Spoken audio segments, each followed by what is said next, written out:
Okay,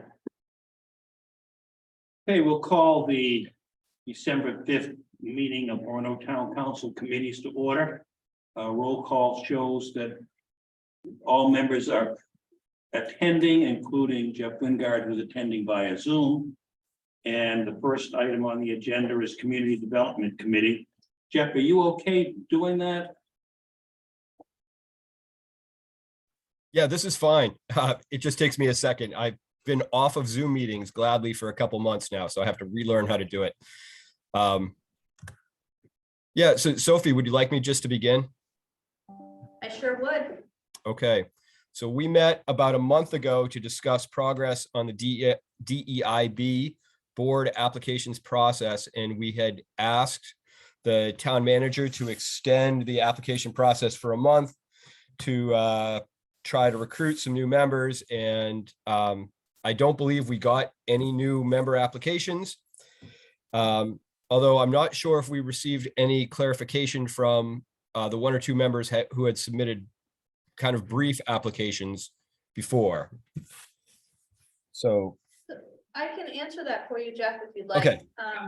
So we did not receive any new applications. However, one of the two applicants that you asked me to reach out to, I reached out to both. One of them submitted more information. That was part of the packet that I put in your background. I just slid the new information in behind the original application. Yep. Awesome, thank you. So I think our job is to determine whether we want to go forward with the applicant pool that we have. If so, how do we make the determinations on which applications to accept? Or if we are still kind of looking for other members or looking for other opportunities to encourage more membership, how we go about doing that. So maybe we can go around and just get a sense of what people are feeling in terms of the next step for this committee. I have some thoughts on it as well, but I'd like to hear from everybody else. Like, what would be our ideal next step? I could go. Okay. I think we should consider tabling the formation of this committee, to be very candid.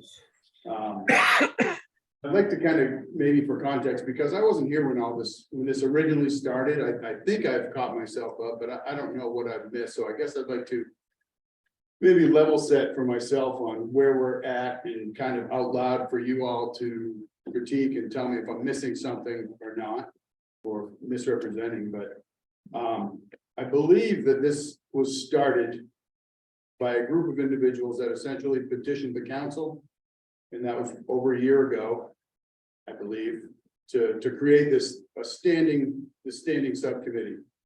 And I think the outcome from that meeting was that the council created this ad hoc committee, which was primarily made up of those individuals, which again came back with the request to create this subcommittee with, I think maybe not with their top 10 things that they wanted accomplished. And again, with that, they specified that 50% should be from the BIPOC community. From there, well, much later, I guess, this isn't sequential as far as meeting to meeting, but I think for the past 3 or 4 months, the town has advertised, and I think staff and council have done, I guess, recruiting, trying to get members that meet these specifications. Again, just to clarify, I think we've got a dozen or 13 applicants, and one is from the BIPOC community, and that individual is not an Orono resident, unless I'm missing something there. I think that's where we stand. So again, after 4 months of, I think 3 or 4 months at least of trying, I'd say we're not even close. And I believe, yeah, that this is where we are sitting today, and I guess want to bounce that off you guys from a high level. Am I missing anything? Am I misrepresenting anything? That feels like what's transpired to get us to this point. I think that's in a nutshell. Yeah, in a nutshell, high level, of course.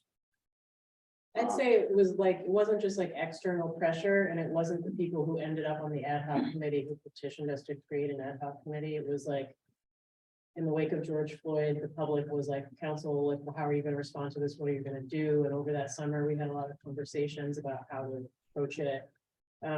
We ended up just starting to talk more about what we might do, and we were playing around with the idea of having a community stakeholder meetings, and gradually the conversation about a committee developed kind of on council and with the public, so it was not quite like we were petitioned to start a committee, but like it kind of organically developed over. And the that's the stuff I think I missed not being on here, but. Yeah. And I certainly appreciate all of the efforts by that ad hoc committee and those individuals that came forward, but. It feels to me like we're trying to force a round peg into a square hole at this point, and I think if we continue, it's, you get wedded to an idea and then there's no, we've got blockers on, we're not stepping back and saying, okay, well, we've tried, this isn't happening. So why isn't it happening? And I think maybe a good next step would be at some point to invite that ad hoc committee back and hear from them. That's where I said. I would say that before we assume that it's not happening, I think what we have is some evidence that we've achieved part of what we had hoped to achieve. Maybe we haven't achieved the kind of full representation of membership on a committee that we'd hoped, but we do have people interested. So that's not nothing.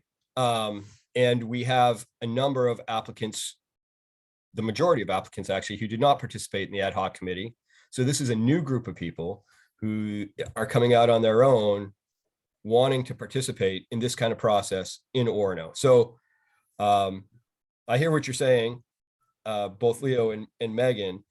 I want to be real clear that my understanding of why we're establishing a DEIB committee in Orono is only in part due to the recommendation of the ad hoc committee. In fact, the recommendation of the ad hoc committee, or the formation of that ad hoc committee, was really an outgrowth of earlier work. So I think it's part of an honest process to continue that work, even though that work may not be perfect at this point.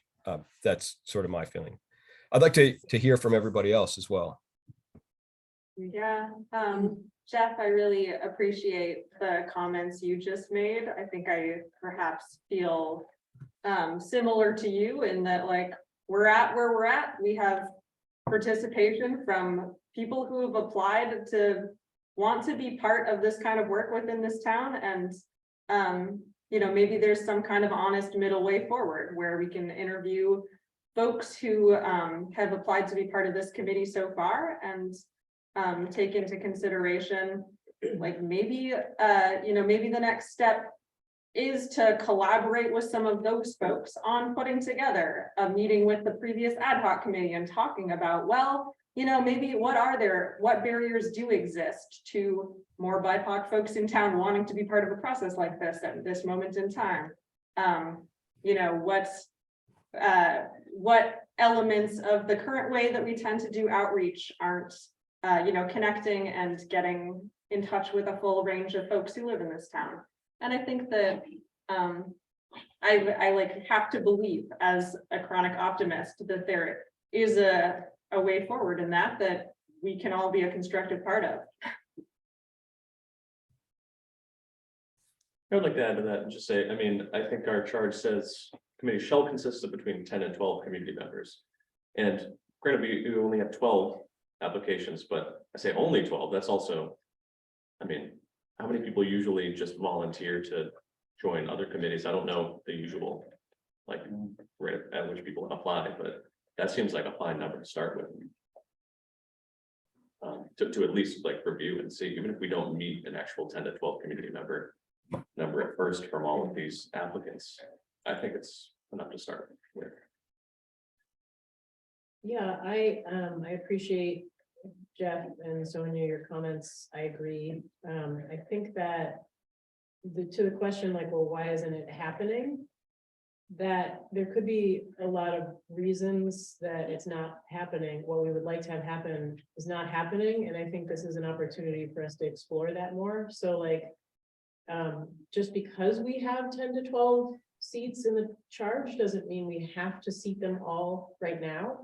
We can seat some of them and we can get the work started and we can commit to hopefully filling those seats in the future, but it may be that just kind of putting a call out and hoping that folks will come back to us isn't going to be the best way right now. Maybe we have to build some trust. Maybe we have to do some outreach and make some inroads, and that's something that a smaller group could get started on with staff and council's help, I think. So I would be really supportive of moving forward in that direction.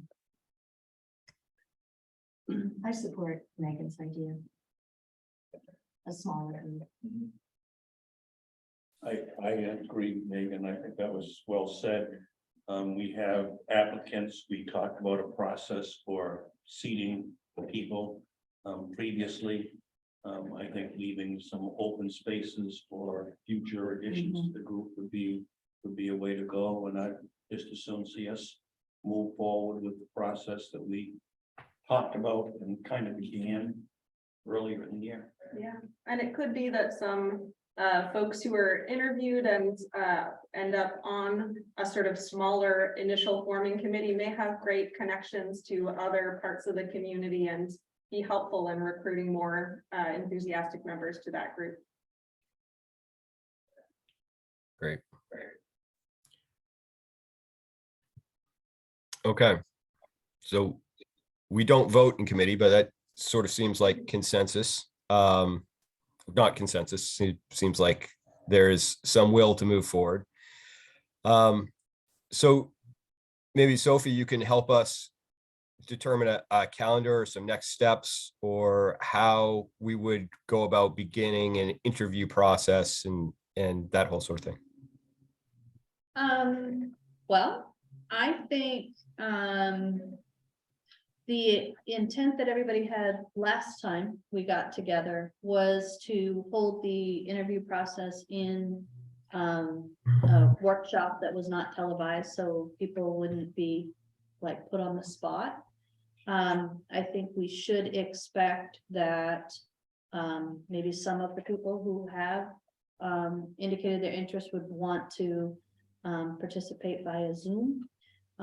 That's one of the questions I've gotten probably most from folks here, wanting to make sure that this would be a committee that people could, some people exclusively in Zoom, which is fine. The issue that we run into is if this is a, we can have a non-elected official on Zoom. As soon as we put an elected official on Zoom, we need to give it the same access, and we need to give the public access to the Zoom. And so you kind of undermine some of the not putting people on the spot that you were trying to get away from committee. So I would suggest, based on previous conversations, that the workshop not be a televised workshop, that we give interviewees an option to Zoom in, but not members of the town council.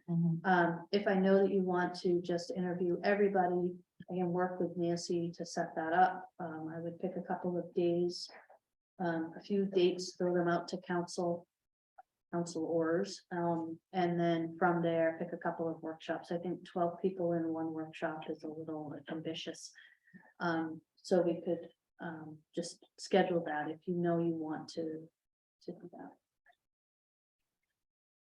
And do we need to say today 5, or do we want to interview first and then decide the committee, the number on the committee? So if this were an HR event, which it's not, Right. I would suggest that the number is kind of immaterial. I don't think you are going to end up with 30 people. But I think that if everybody has the opportunity to meet people, ask questions, you might begin to see some natural threads that will help you identify the path forward. The other thing that this committee should probably start thinking about is who the council liaison is gonna be. Because like when it comes to council meetings, I've talked with Tom, and that's easy. So that council liaison is an important person. Great. And this can be a further discussion, but I would be happy to serve in that capacity.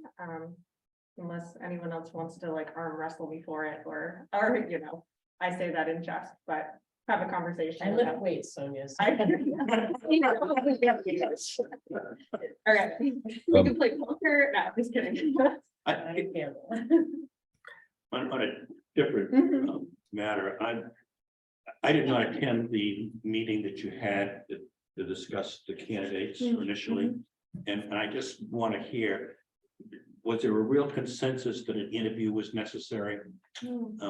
I've participated in a lot of interviews with candidates for planning board and have not found them particularly significant. As I read through the applications, I thought the applicants provided us with a considerable amount of information. So I just want to raise that and make sure that you folks still feel that the interviews are really important. So the interviews are, the reason I'm speaking about interviews is because that was brought up Yeah. before. There is nothing that requires interviews, and for many positions, we don't have interviews. School board and planning board are the only ones that and board of trustees for the water district, and that's because those three bodies are not advisory. Those three bodies are performing municipal functions, and once you appoint, you can't unappoint. So it sounds to me, just listening to the conversation, that you're kind of thinking about a different path forward. So you might also be thinking about what the appointment might look like, that you might want to create a charge before the charge, if that makes sense. Because once you appoint people to the group, that is your group for the period of the appointment. But we could just schedule a workshop where you guys could review the applications. So I just threw that out there, and I don't know how other people feel about it. I personally felt there was enough information submitted to, you could make reasonable decisions. I think one of the concerns we talked about was the level of diversity. If there wasn't a whole broad, it wasn't very broad. It was felt like one for me. It felt like the same voice. So I was, my concern is that we needed a broader level of diversity. And you think Say- interviews will give you that? It depends on the questions, I guess. Okay. I think one of the other points that was raised, or has been raised a number of times, is like the question of whether someone's interest in this work is very like global or universal versus very local, or like how local their interest in the work is, and whether, because I think that the way we're envisioning the committee as far as the charge is concerned is that it's very locally focused. And that we may not be able to like speak always to national concerns. We really need to speak to local concerns. And so I wondered if folks wanted to do interviews as a way to really kind of get a better sense of people's role in the local community and how kind of tuned into that they were. Right. I mean, I could go either way, because I do feel that there is a lot of, people did thoughtfully fill these applications out, and I could go either way. I wouldn't fight strongly for one or the other, but I could see reasons to do both. Just, do we need a workshop to sort of talk about the applicants, talk about our goal for, and now a reduced number of applicants, how many that would be, and to identify some key interview questions? I mean, is that a workshop that we would have as part of the community development committee, or is that a function of the manager setting up the interviews? I think that's effectively what we were planning to do at the last meeting that we didn't do Right. because we were waiting for more applicants, correct? Yeah. So that would seem like a logical step to me. I think that makes sense. So then our next step before an interview workshop would be to have another council workshop to identify those key questions and stuff like that. So I guess the question I have is around the speed with which we want to move this forward, because we have people who have applied.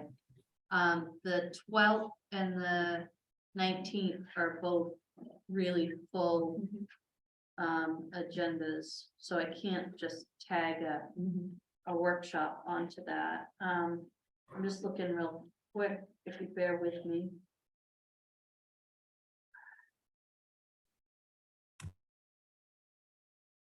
So we have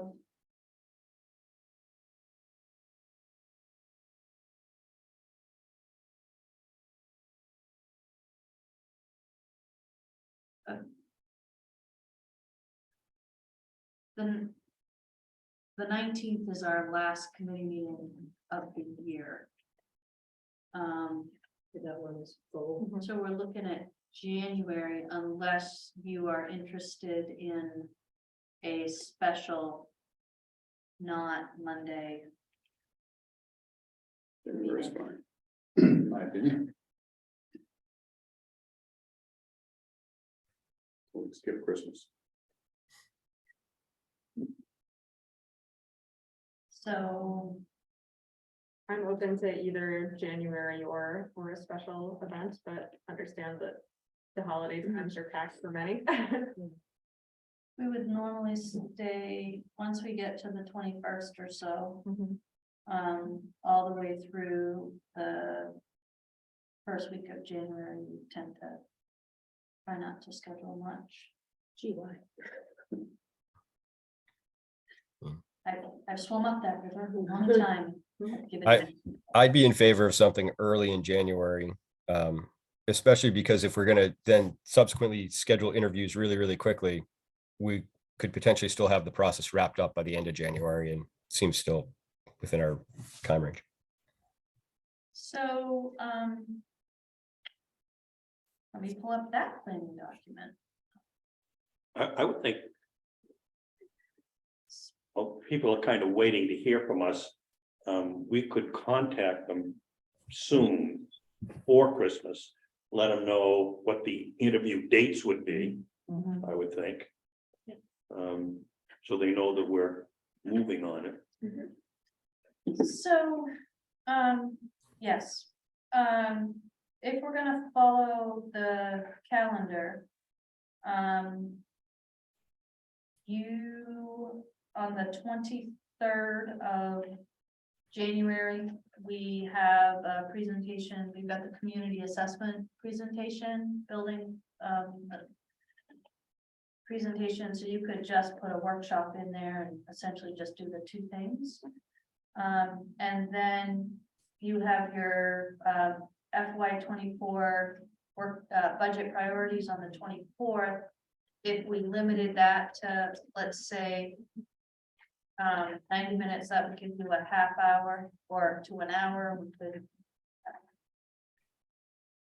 or we could schedule some other dates in January, but January is tough because we have 2 Monday holidays That's right. in January, so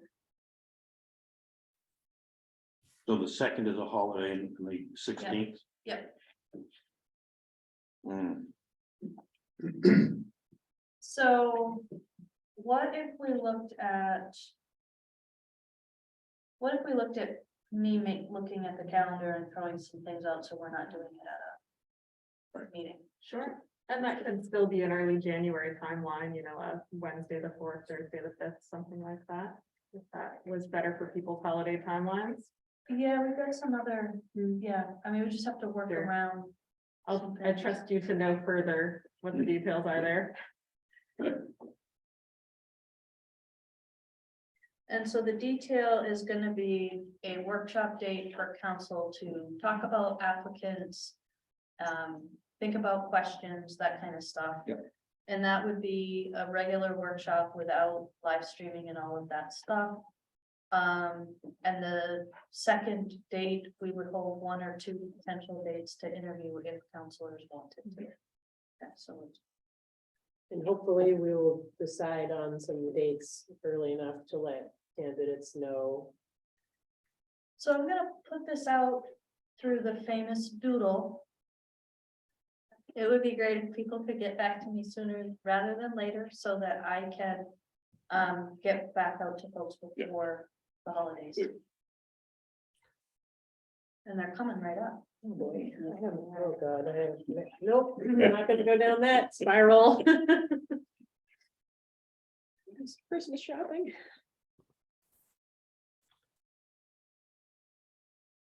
Okay. So we ready to move on? Think so. Thank you. I'll say that.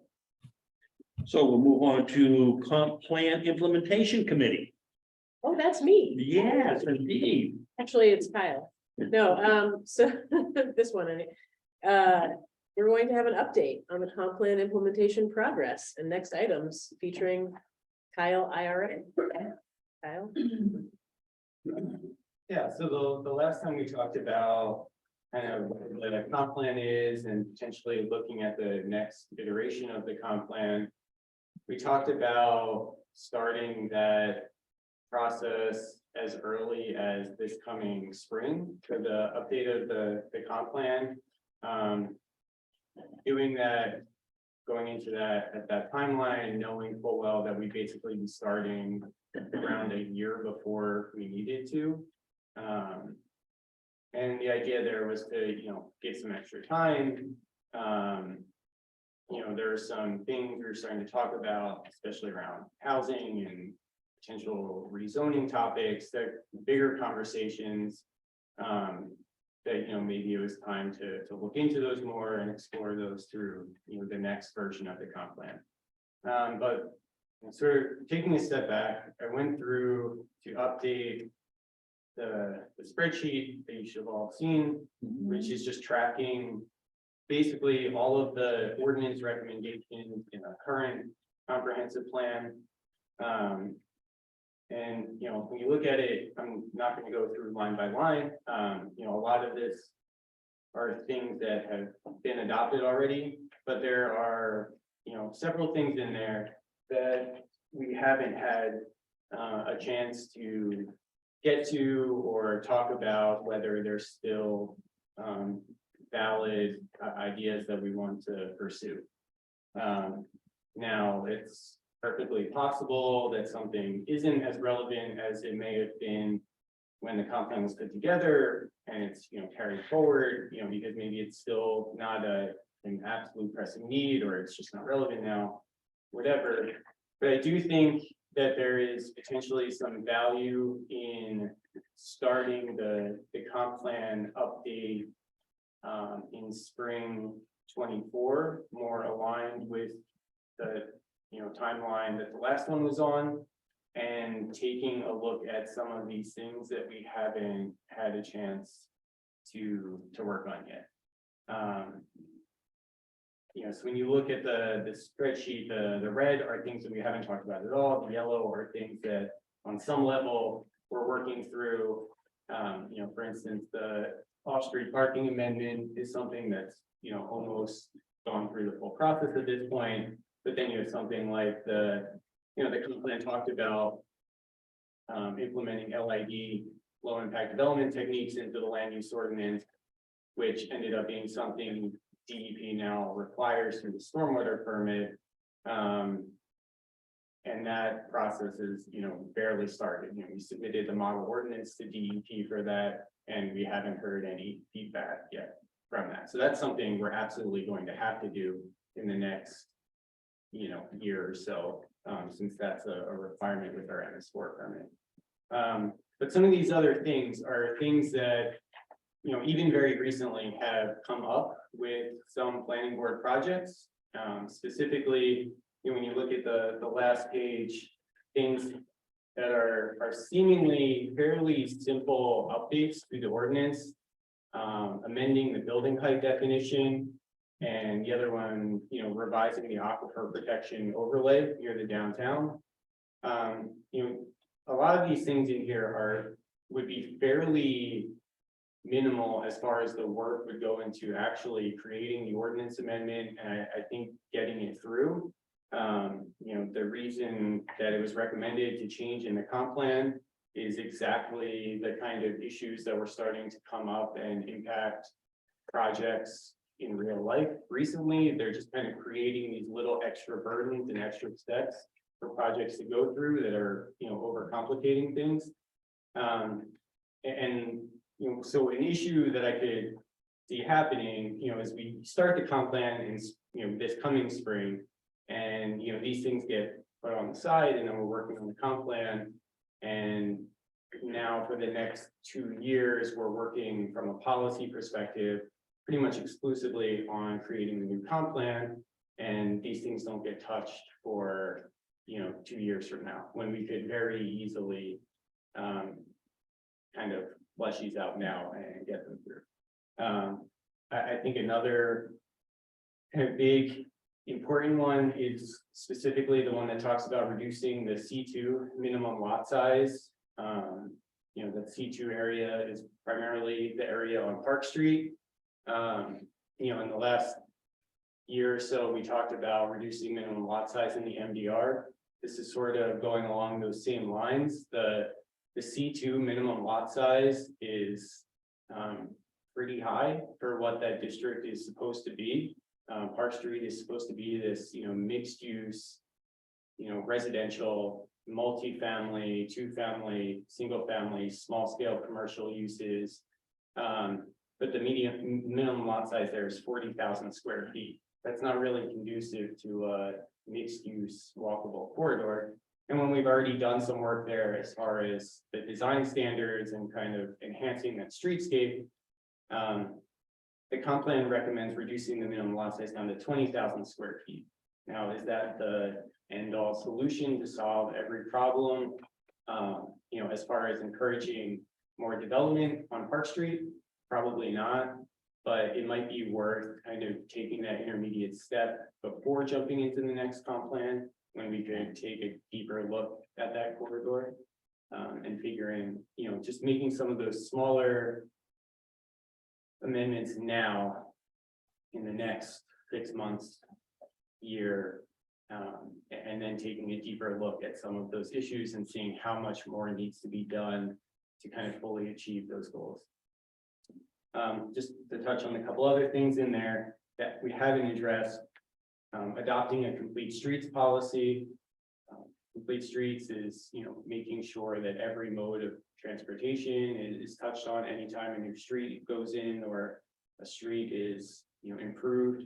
So a lot of what we're talking about with, the Main Street project, a lot of that work kind of has that complete streets mentality built into it, but a complete street policy would simply apply to all projects like that. Can I ask a question on the? Yeah. Wouldn't that in some cases create, more impervious surface that would be maybe counter to what we would want to do? Like if it was a small development that was not gonna have sidewalk or something like that, was that just not allowed already? Just seems like that might be counter to like how we want to manage stormwater and stuff like that. No, it would only apply probably to projects that were already required to build that scale of a right of way, and those would already have sidewalk requirements built into it.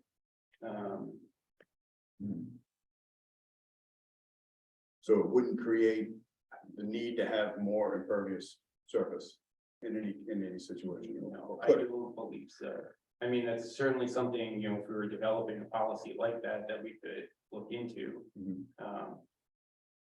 But I don't think you'd be requiring streets in any situations where they weren't already being required. And I don't think the right of way requirements and the road width requirements that we already have, I think it would be more making better utilization of what we're already requiring versus adding more onto that impervious surface. But the question is, I'm gonna bring you up a little bit to. The detail is a wonderful discussion to have ultimately. But the question is really, do we wanna tackle these things? Because there will be pros and cons with each one of those things that will require council determining where the balance is. But So the question is, do we do this outside of the comp plan? Well, Is that- no. Well, it's part of the comp plan right now. The question is, do you, is the council interested in taking a little time before we dive back into reworking and updating the comp plan? Yeah, that's okay. And amending, tackling some, all, none of these issues, like how, it doesn't have to be all of them, you could pick and choose, like, for instance, adopting a complete streets policy, I think is a bigger Right. task than amending the building definition, revising the aquifer protection overlay, that aquifer protection overlay. The amendment that the comp plan is referencing there is that overlay goes through the downtown, and it's primarily, it's there to protect groundwater impacts and things like that. So it prohibits all sorts of uses and things like that, and it requires more extensive soil testing and analysis than a normal site plan review project would, because of, the use could have a worse impact in that aquifer area, as far as contaminating the groundwater. But since our entire downtown area is all on public water, and a lot of those projects are just simply, redeveloping existing spaces, a lot of those concerns aren't there. So when the way the ordinance is worded right now is you have developments that are never going to make those impacts, the ordinance requires them to still go through the motions of doing some of that extra work as far as soil analysis and things like that in their planning board applications. So like those amendments would be fairly simple to create an exception or just amend that building height definition. The time there would just be more going through the, few months to get through the planning board and council public hearings in the process. There probably wouldn't have to be a ton of education and meetings about that. Where, things like, similar to the C2 minimum lot size, that could probably be, a couple of meetings maybe of explaining that and just looking at that corridor. It's a fairly simple change when you're actually looking at amending the ordinance. Things like introducing conditional uses as a concept to the land use ordinance would be a complete new task. It's something that doesn't exist at all in our ordinance and would probably take months and months, just by itself to talk about and tackle. So, maybe that's something we haven't had it in the ordinance for I think decades at this point. And it hasn't, been too much of an issue. So that's probably something that could hold off either into the next comp plan or maybe doesn't need to be looked at anymore. We can have that conversation, but it would just be really the question of, does the council see any value in tackling some of these issues upfront before diving into the next update? So just to give you some feedback from me, first, thank you very much for this chart. Yeah. It really reaffirms the work that we've done over the last 9 years. I'm really glad to see that. I think it makes perfect sense to tackle some of these items that we haven't done. Especially to use one of our former town managers' expressions, the low hanging fruit. Do the easier ones first and see how much time is involved in that, and if we have time to tackle some of the more challenging ones. I think it'd be great to get some of these things wrapped up before we go into another comprehensive plan study. I was exactly thinking that phrase, low hanging fruit. And I agree.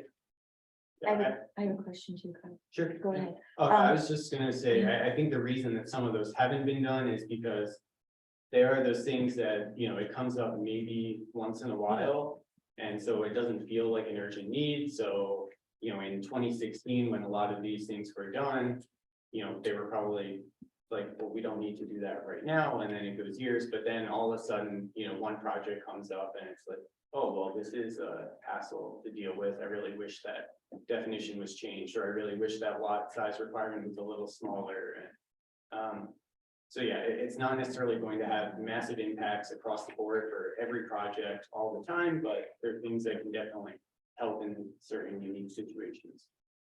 So my question is there anything here, and this is probably an easy question, is there anything here that we have adopted, and I'm looking at like going back to 2016, that has since changed that we need to revisit? Or is this pretty much all, and when I say change, maybe state statute has changed, or something else has changed that we need to go back and. The accessory apartments we'll talk about. That was one of the ones that I was thinking, is that something that, We're So gonna yeah, talk there about that are, next. right, there are other. Yeah, I mean, talk about, this is kind of a representation of the work that we've done. There are right, loads of other ordinance amendments and yeah, things related to the comp plan too that we've done outside of this. This is just specifically the recommendations that the comp plan had for ordinances. But I mean, you throw in the marijuana ordinances and things like, the temporary markets and mobile food vendors. So, right. we've updated a lot of other areas of the land use ordinance along the way as well. But yeah, I mean, I'd say accessory apartments are kind of an easy one to say that some modification there would probably have to be made. So long as, LD 2003 kind of in its current form is something we're going off of. I mean, you see on the second page where it talks about extending the village commercial districts. That was sort of, what's listed there in 2017, I think was the first instance that was utilized to extend the village commercial on Forest Ave. But I mean, sort of over the years, we've done that in a couple of different areas. So that's one of those ones that kind of keeps coming back. I think most of these other ones were one-time things. But that doesn't mean that in the future, a different, amendment might be for some of those things. Now, can I just ask, is there any of the, are there any of the current undone recommendations, the ones in red, that feel urgent on any level? Urgent's a strong. Yeah, I was guessing otherwise, since you hadn't brought it up at first. But Right, I like I said, I think there are some that are simple in terms of policy changes. Yeah. It's like, they would be simple. They don't require large scale, editing, deleting, moving around things in the ordinance. It would be kind of just a, quick little cross out and readjustment. So the level of usefulness they can have in relation to the small scale of work that would go into actually making the amendment, I think is worth doing. no, But yeah, whether urgent, it's none of these are creating any like dire situations in the community. I guess maybe I was overstating with the word urgent. I simply meant, first of all, I'm glad to hear that a lot of these can be dealt with fairly simply. I was wondering if when you said, most of these, I think you said, only are coming up every once in a while. Is there any one of these remaining recommendations that is regularly an issue? I don't think so. I mean, when I hear like regular, I wouldn't say most of the things in the comp plan though are regularly an issue. I mean, because every project in a different zone is going to have a different, I mean, how often are projects happening in the C2? I mean, we have a lot of other zoning districts, so I mean, just there you weeded out a number of projects that would even be impacted by that standard. How many projects are getting close to that max building height?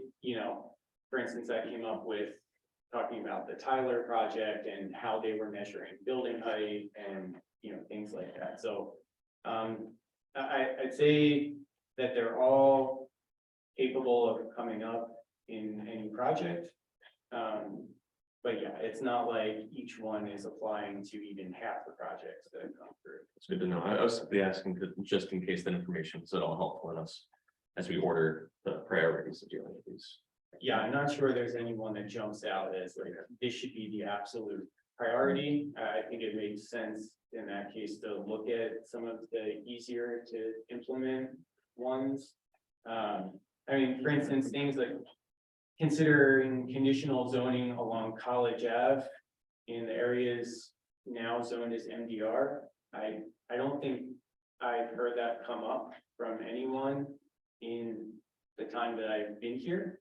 I imagine, what that's talking about is, there's a lot of large buildings on that corridor. Would it be beneficial to create, and it's zoned as MDR, which means you can only have a single family home or two family homes. Would it be beneficial to create some sort of special conditional zone there that allowed for more flexible residential uses, maybe some like small scale multifamily or something like that? We don't get a lot of, I think, development questions about that. So whether that's a high priority or something worth going into, I don't know, but it's something that we could consider for sure. Your timeline is 2023 or spring of 2024 to go through these. Right, so We spring have time, 24 is when it'll start. we should definitely start the next.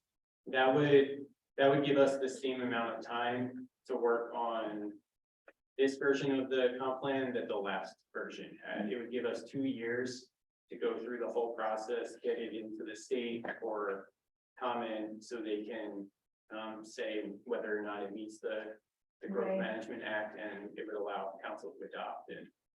The last one went through that 2-year process, so we could expect similar for this one. So that would give us a year to work on these things as well as any other ordinance, kind of policy amendments that come up from the state level, whether it's, the housing or something else that comes up. So, yeah, the one thing I would say is once Kyle gets into the comp plan process, that's something that really needs to be regimented because the committee needs to meet on a regular basis, and there's a lot of pre-work that goes into those committee meetings and a lot of meeting and identifying experts, resident experts. So our town planner really, if we move into the comp plan process, we'll be focused on two things, the comp plan and helping development that wants to go in Orono or in Orono. So it's like the planning board and the comp plan become the two things that we'll have time. Okay, Is this is the full list from the current comp plan of things and the So status? this is the list of ordinance recommendations. There are other, It's the full one. right, there are other recommendations in there for, things outside of ordinances. Yeah. Like, I didn't know if these were like, you picked these out as priorities for some reason. Oh, and no. there's more, but this is it. Okay, thank you. I agree with what Tom said. We should. Might as well go after it. So Kyle, can you bring back a proposed timeline with the things that you think are most important to tackle? All right, well, now we have several updates from our town planner. So this may feel slightly similar to what we just had an update with the public. But this first update is going to be about the impacts of LD 2003 on the town's code of ordinances. yeah, so I'm going to give an update. We talked about LD 2003, which is now the law to talking about the housing overhaul that will be required for municipalities. And so before jumping in and actually creating any draft ordinances or things like that, actual amendments, we wanted to just go over kind of the specific ways that Orono's ordinances how it's currently set up would be impacted, and then the kind of areas that we would have to look at actually amending. So this isn't going to go into the potential like neighborhood level impacts of some of these changes, but more from a process standpoint, what we would kind of physically have to be looking at in the ordinance to amend to kind of meet the law how it's currently written. So I think it's, you know, when you look at the law, there's a bunch of sections, I think 7 sections in there, maybe. But there's really only 3 sections that require change from the municipality to their ordinance. And these, so all 3 of them would be to our land use ordinance. The first one is in regards to affordable housing developments. So that section is in the LD 2003, it's section 4, where it says, you know, affordable housing density.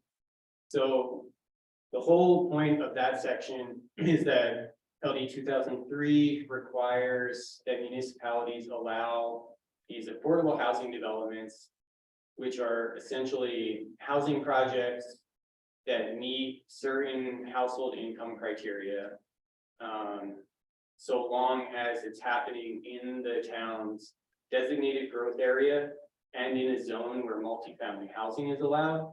And what happens in these affordable housing developments is that they are allowed to take advantage of a dwelling unit density 2.5 times the rate that you would normally allow dwelling unit. So it's really just an incentive to allow denser housing if, you know, the development meets all of these certain criteria. So I think this one, from an ordinance standpoint, it's fairly easy to tackle, and probably the easiest thing in the law to tackle. We currently don't have anything in our land use ordinance specifically regarding affordable housing, any sort of ordinance for it.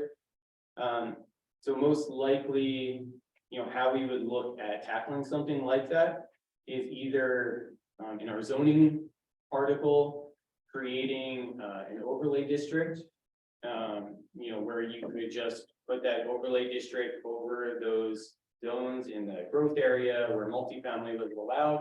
And you say, okay, this affordable housing district applies in these areas, and you know, so you take the base zoning density of that district and you just say, okay, you know, if the project meets, you know, XYZ criteria, you can have 2.5 times the density that you would normally have there.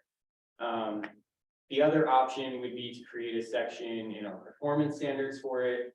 And that would be similar to how we manage cluster developments. So this is similar to cluster developments already, where the cluster development is a subdivision. It's kind of based off of the allowed uses of that district, but it's saying you can take advantage of this higher rate of density if you preserve all of this open space and do all of these extra little things that normally wouldn't apply to a subdivision. So either way, you know, you're sort of achieving the same goal of isolating this section in the ordinance so that if things change in the future, if that 2.5 times density changes to 3 times the density, it's really easy to amend and change without kind of leaving that into our existing base zoning where we have to make all sorts of more complex changes. So having the flexibility of leaving that as a standalone section would be pretty beneficial, and it would be pretty easy to advertise that for any developer coming into the town and interested in doing something like that. You'd be able to just send that standalone part of the ordinance for someone. So moving on, the next section that would require us to amend our ordinance would be section 5, which is the part regarding the additional dwelling unit. I mean, this is probably the biggest piece of LD 2003 and the part that has the most questions around it. I think a lot of the things in there will probably become clear if and when the rulemaking comes out around it, that's supposed to happen. But this is the section that this can't be done in a kind of standalone, isolated fashion in our ordinance. This is changes to the like very heart of the zoning ordinance and some of our definitions. So what section 5 of LD 2003 requires is that on any lot in town where housing is allowed, you have to allow a structure with 2 dwelling units. This has really minimal, if any, changes to our current ordinance because Orono already allows 2-family dwellings everywhere in town. We don't have any single-family exclusive zones in town. So I think some of this, just doesn't apply to us. The next part is that anywhere in your growth area where you have an undeveloped lot, a municipality has to allow up to 4 units per lot. Now, it doesn't clarify there whether it's talking about 4 detached single-family homes or a 4-unit multifamily structure. So I think it's a little unclear there. So hopefully more clarification comes out in the rulemaking, and also we'll want to sit down with the town attorney and kind of get some legal opinion on that. Because those are 2 very different things. Whether now all of a sudden multifamily has to become an allowable land use in our MDR district and LDR district, or are we simply talking about multiple single-family homes just coexisting on the same lot? And then finally, it talks about, so the 4 units was on undeveloped lots. If there is a lot with an existing single-family home on it, the property owner could add 2 additional dwelling units. One could be attached to the single-family home and the other one can be detached. So again, that'll require some changes. At the very least, our definition for lot in our land use ordinance needs to be amended. Right now, that definition and sort of what we've gone on for years is that each lot can have 1 principal structure and you can have accessory structures. So, if you're in a district where multifamily is allowed, you can have a single, apartment building and, garage, shed, whatever. But, on a normal lot in town, if you're not talking about a clustered subdivision or something like that, you can't just have multiple single family homes all on the same lot. So this would sort of change some of that, I think. So we would need to amend that definition. And yeah, we would so potentially have to adjust the table of land uses to allow multifamily structures in zoning districts that we don't currently allow them in. And that could, if that's true, if we would have to make that change, then that leads to kind of a whole bunch of other changes. Because right now we base the number of people allowed to occupy a dwelling unit on whether it's in a district with multifamily. So that would sort of be a chain of changes that might have to be made. And I think one of the things that we had talked about was there are right now a bunch of efforts afoot to either clarify the law, give us more time with the law, abolish the law. They're all, it runs the gamut. And so one of the things that I don't want to do, it's easy to take on those things that kind of overlay. One of the ideas from the original offering of this piece of legislation that was very interesting was this idea of the higher density development areas. And that might be really a good thing for us to be thinking about later on. But what I don't want to do is get halfway down with a rewrite that completely rewrites the entire land use ordinance if that's not what's going to stay. And I will just say, this is once again a wonderful example of a well-intended thought for a great public purpose that is so poorly worded that Kyle and I can look at this, two people who are supposed to be good at reading ordinances and debate what the meaning of it is. Mhm. Our legislature has to get better at actually putting together legislation that makes sense, that people can adopt. Just saying. And that makes sense in the variety of municipalities that we have. I mean, everybody's different, so, I just wanted to say too, just to reiterate the MMA, the Legislative Policy Committee meeting that I went to on the first, there's a significant pushback. And, it just doesn't feel good to anybody. So, one of the things too, and I think I said this too, is that they're trying to get the date back to, I think it's section, I have it right here, section 4 or section 5 to 2025. So implementation for, to put it off for another couple of years. And so while all these tangles get worked out, so. Yeah, I would say one of the things we talked about last time, and so if you just had some clarification, what we were talking about, Megan, in that Southern Maine Planning and Development Commission, I was looking at that. One of the big things with that section on, that we're just talking about, adding the additional housing units was, it talks about a municipal can establish a minimum lot size per dwelling unit. Except a municipal ordinance may establish requirements for a lot area per dwelling unit as long as the required lot area for subsequent units on a lot is not greater than the required lot area for the first unit. So, right, that sounds like it could be interpreted multiple ways. Is it saying that, okay, we have a minimum lot size in the MDR right now of 15,000 square feet, but the minimum lot size per dwelling unit is also 15,000 square feet. So if you add a 4-unit structure in the MDR now based on this, is it okay to require that 4 unit to be on 60,000 square feet? Or does it have to be on 15,000 square feet and your minimum lot size per dwelling, can be whatever, 3,000 square feet or something?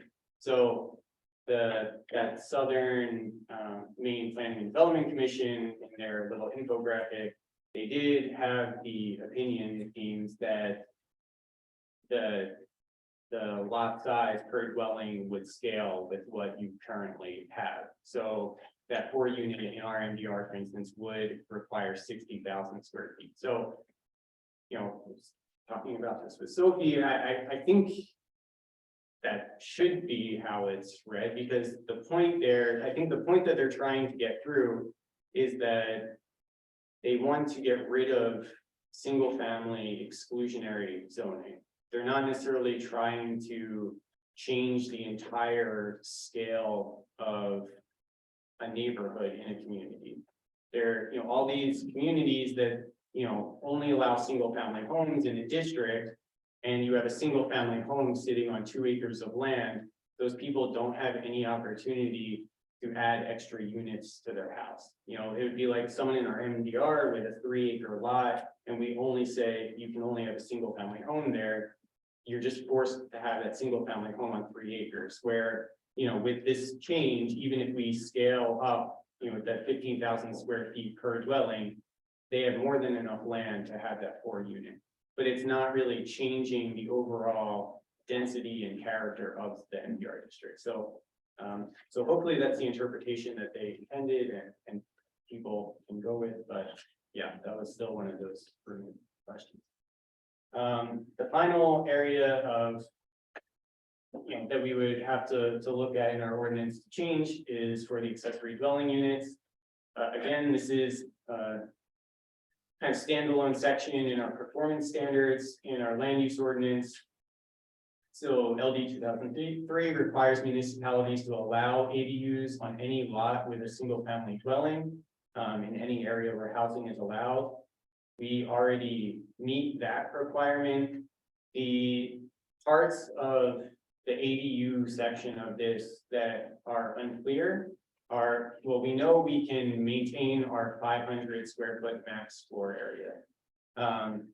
but it doesn't specify in LD 2003 whether municipalities can create provisions and restrictions for things not talked about in here.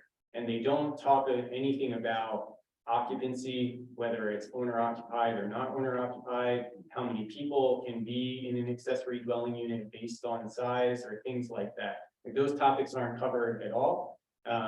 It says a municipality can establish criteria less restrictive than some of these areas, you know, meaning you could allow multiple accessory dwelling units on a property. You don't have to allow just one, but there's really nothing in there that speaks to, you know, can we keep our restriction to 2 people in a ADU?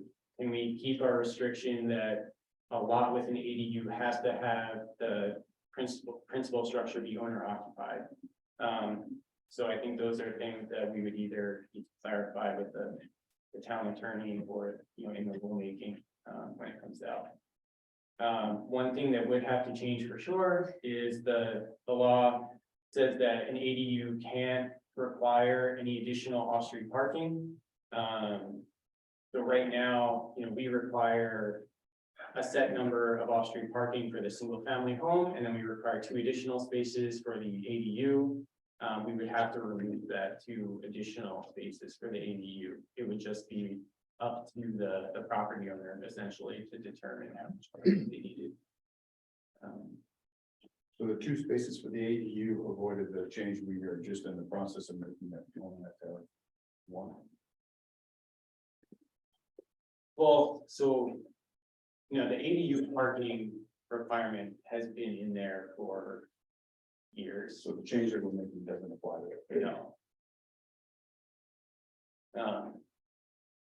But yeah, so if someone had a single family home now and they were required to put in 2 parking spaces and they built an ADU under LD 2003, they wouldn't be required to put any additional parking in.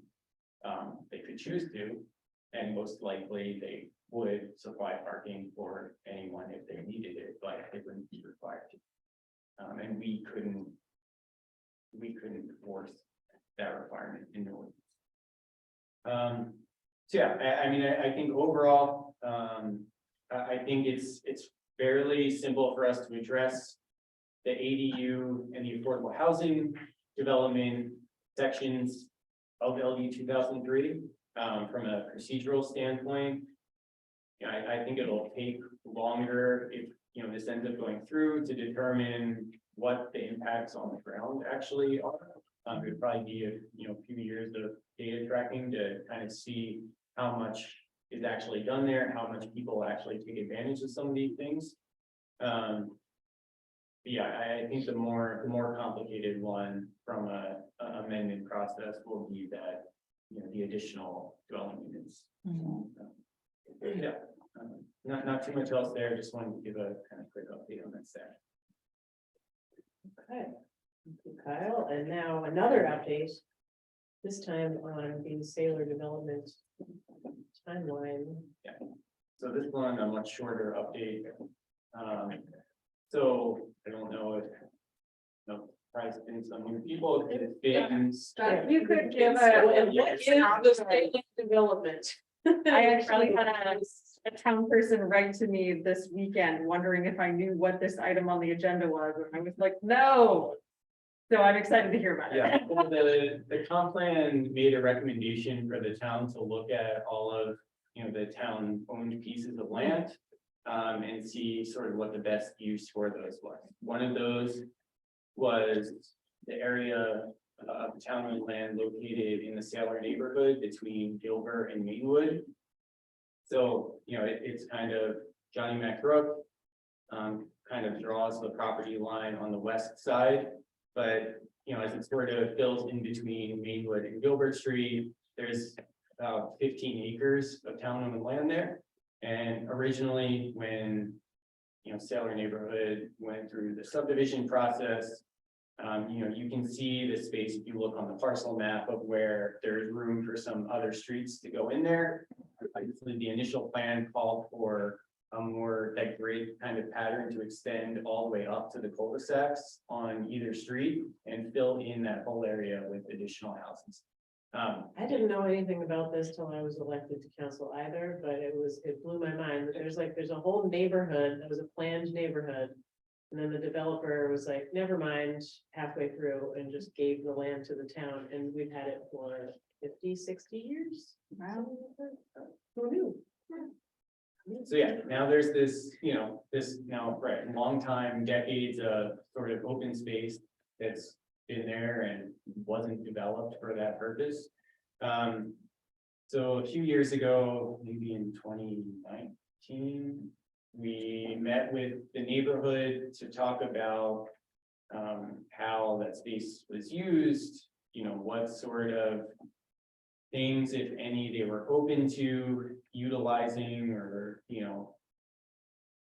how could that space best be used to achieve some of the townwide stated goals in the comp plan, while at the same time not completely just changing the feel of that neighborhood, more so building on the existing scale and the existing feel and giving more opportunity for, some other people maybe to move in there and take advantage of that neighborhood at that level, and the benefits, that the people there have.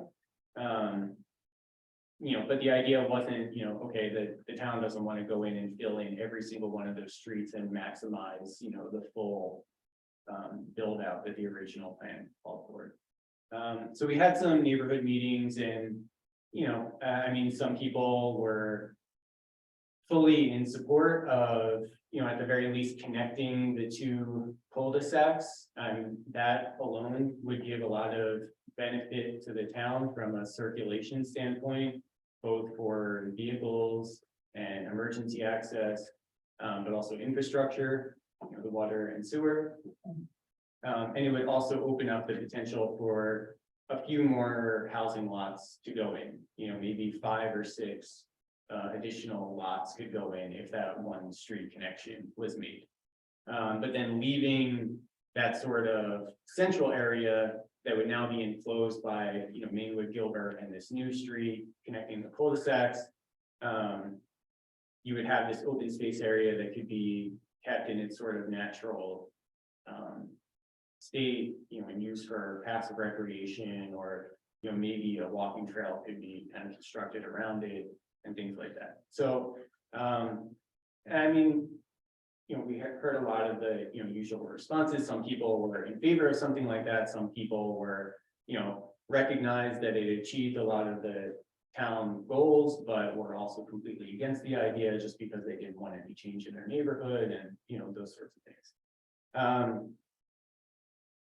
Then COVID happened and it was kind of hard to, do some of that neighborhood work. We worked a little with the town engineer to draw up a more formal site plan of that concept, to see what it would look like, and, is there room to have those lots, and meet setbacks from the brook and, not cause any environmental concerns. There are a lot of questions too about how wet that area gets in there. A lot of the people and residents there are experiencing drainage problems. So from a feasibility standpoint, we're just kind of taking a look at what's actually possible and, would it be worth even looking into this concept further. But sort of what sparked this was the civil engineering capstone class every year. Does a project, something we're, doing in town or something we're interested in looking more into in town. And the class this year is actually taking a look at this piece of land. So we walked them through that concept that came out of those neighborhood meetings, but also sort of allowed them to look at other options. And more of a deep dive into the feasibility of the drainage and sort of the natural conditions that are happening there, to kind of see what they come up with. So what we're really kind of looking at here is at the end of the school year, sometime they'll have their report and their presentation on that. And in might give us some additional ideas, additional talking points, kind of gave them full creative allowance to kind of explore a bunch of different ideas, but keeping in mind, a lot of that neighborhood feedback that was given initially. Just so, we can kind of take it all in and see, what might or might not be useful going forward. So we'd like to wait on that to kind of bring anything new back. So we can kind of add that into what we already have.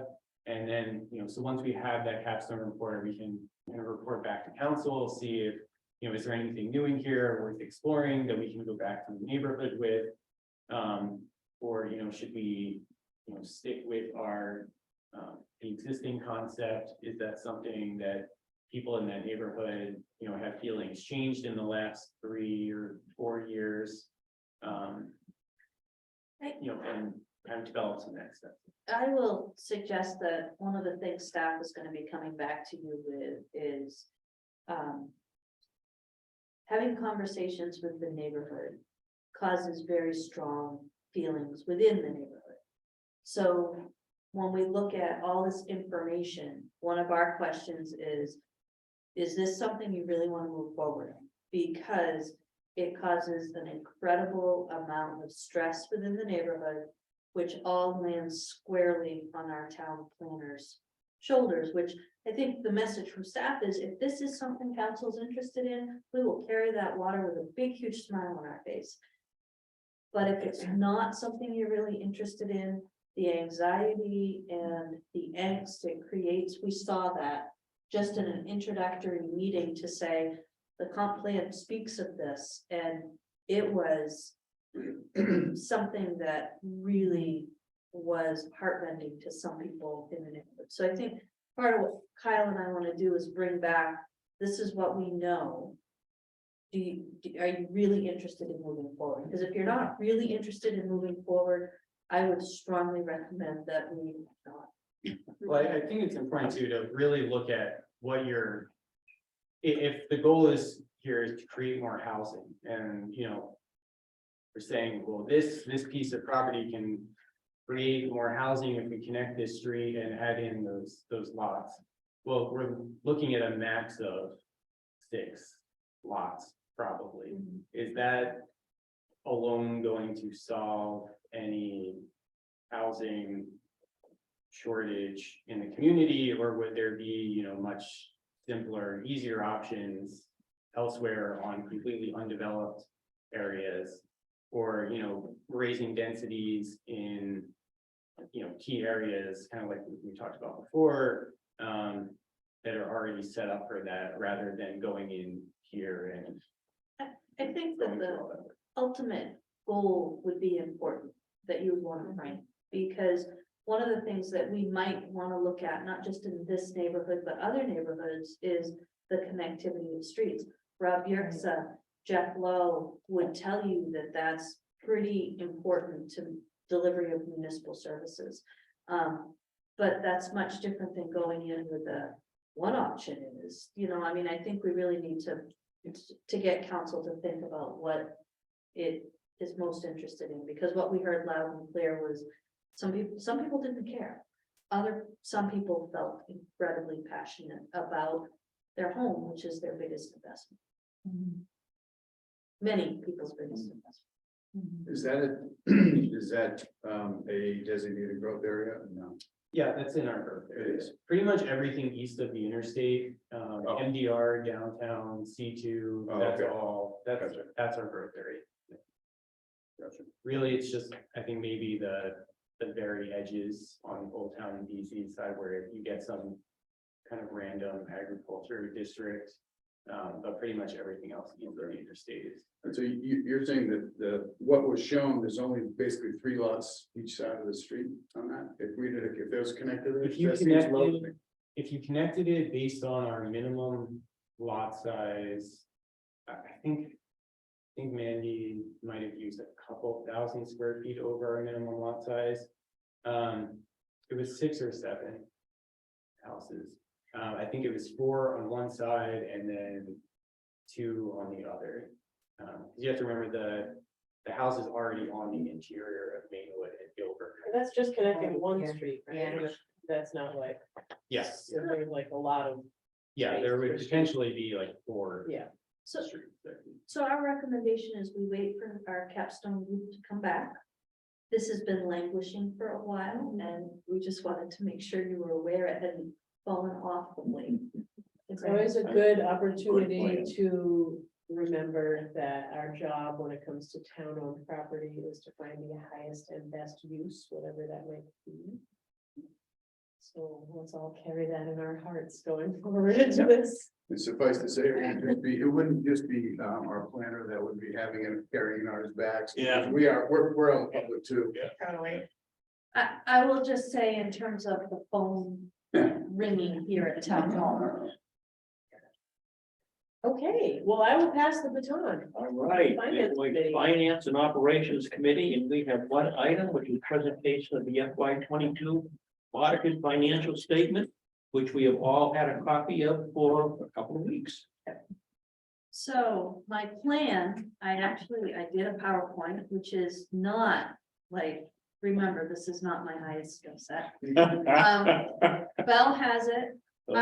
Just to make sure everybody sees Zach and Trish, the finance team, Bob Bass is home. But this is the group that gets the work done, and we wouldn't be able to bring you a clean audit without all of their hard work. So I told Zach to pay attention because next year this will be his job.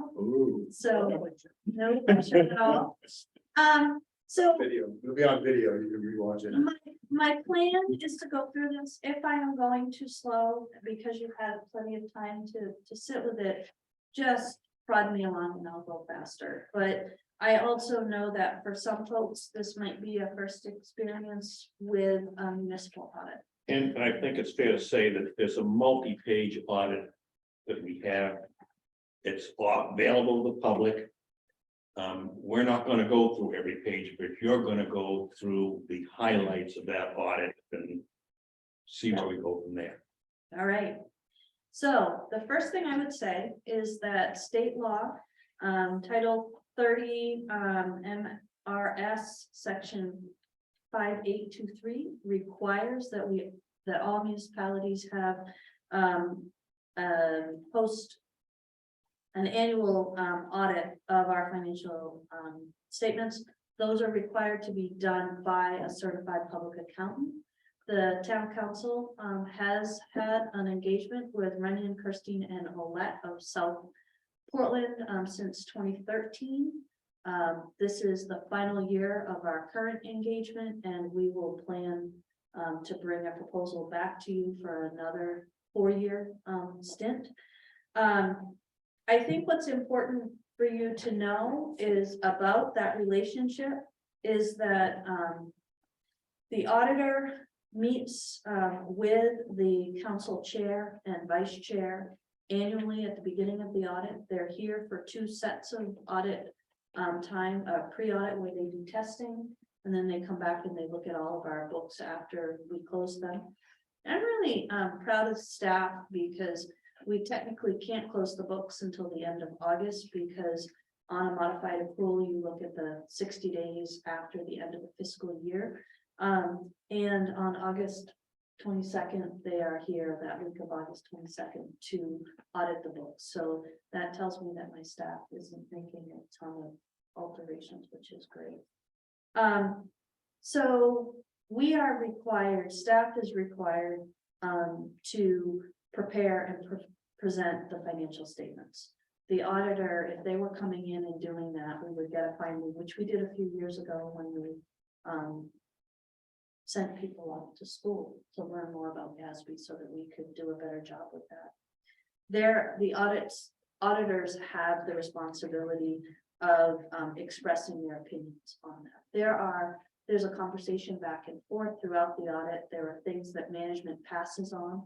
You saw some of those in your SAS letter of compliance that went back to you. The piece that's most important is that the auditor does not work for me.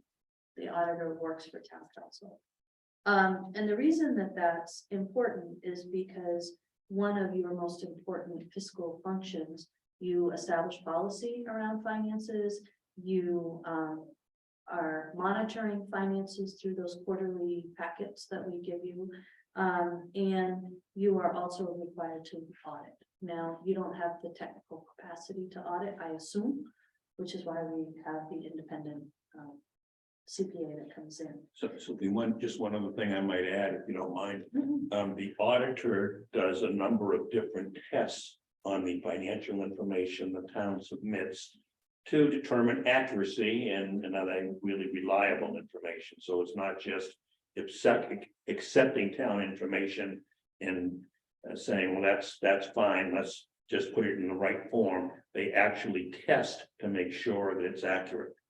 Yes, they do a lot. So as you look at your audit, which was approximately 70 pages long, the first thing you saw was a pretty standard audit, a report from the auditor.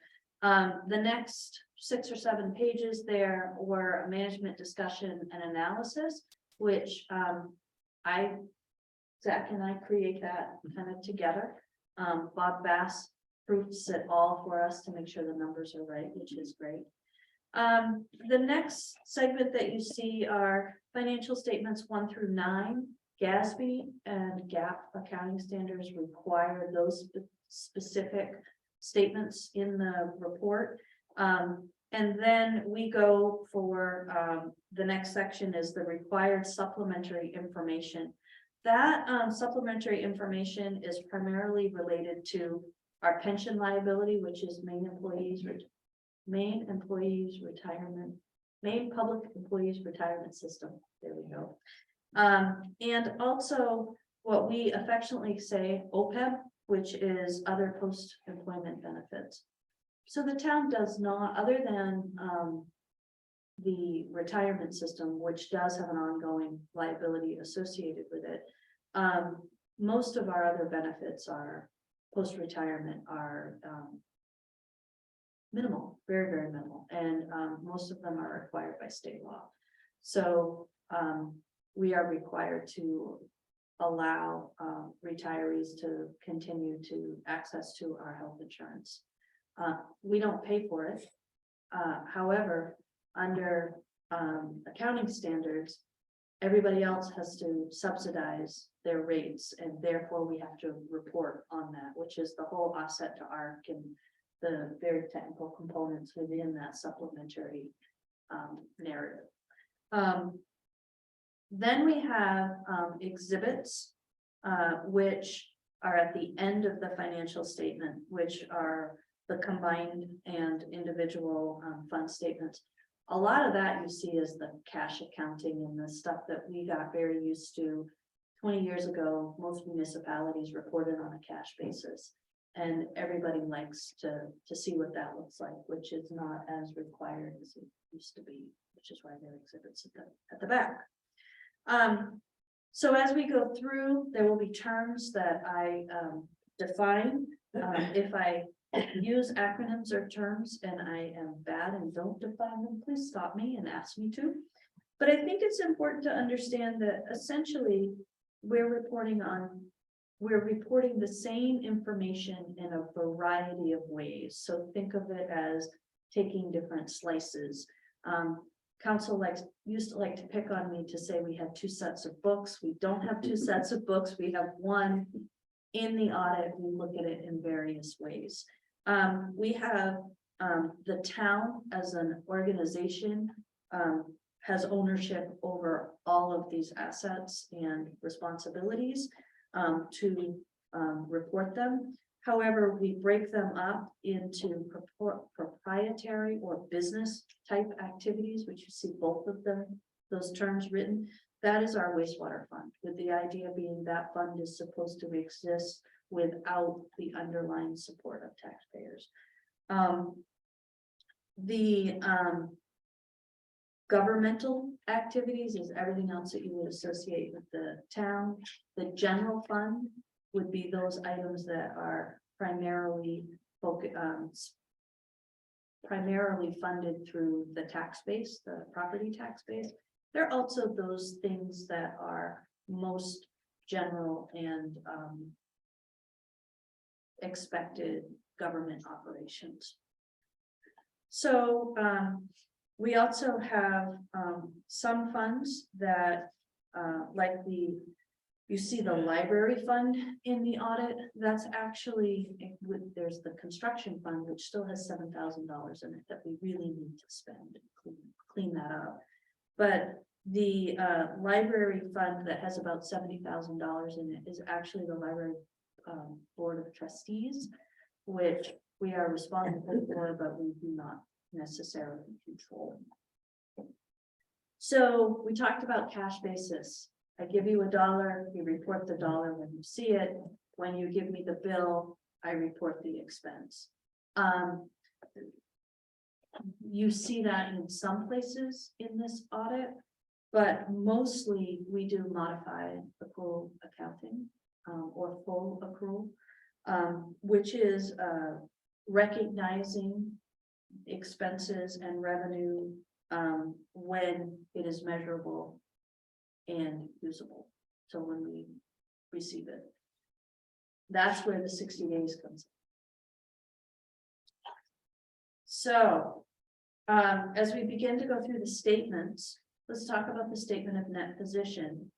So the statement of net position are the town's total assets plus the deferred outflow of resources minus total liabilities and the deferred inflow of resources. An asset is a resource that the town controls at the present that can be used to provide services, so it's something we own. A deferred outflow is a consumption of net assets that is applicable for future reporting. So this is where, as we begin to talk about this, what should be flagging for people is we're not necessarily talking about dollar bills that we have in our hands. Okay, so these are very big numbers. They are not dollars and cents that we can liquidate. Sophie, would you be willing to drag Councillor Wingard's face above the graph so that we Hiding can the see that? graphs. Thanks. Excellent. Close anyway. Much Ooh, appreciated. great. I'm gonna give this duty to Zach. Great. He will, because it changes. So when we look at the net position, that is definitely a snapshot of the health of the town. And one of the things that was definitely a theme throughout this audit is that our net position has increased. Some of that has to do with restricted funds. Some of that has to do with investments that we have made. But our net position is most definitely, it's trending up in a way that I think is good. I would not expect to see us stay there when we look at 2023. So this is, I think you'll see will be a bit of a flip. So why is there such a huge jump from 21 to 22 in that position? So in the net position, it is, a lot of that has to do with additional revenue that came in that we have not expended yet, but has come in for a specific purpose.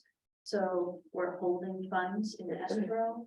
We have grants that are we are currently holding.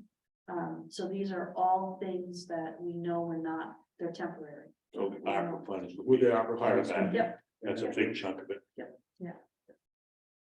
So the total net position went up about $1.2 million last year, or about 11.3%. So that's everything. Now we're going to break it into government activities. So this is all of what we affectionately call the town side, as opposed to the WBCF side. So if you look at that, Jeff just keeps bouncing across the screen. As you look at that, we have that same peak. You'll notice we are driving, the town side is driving the increase in the net position. Our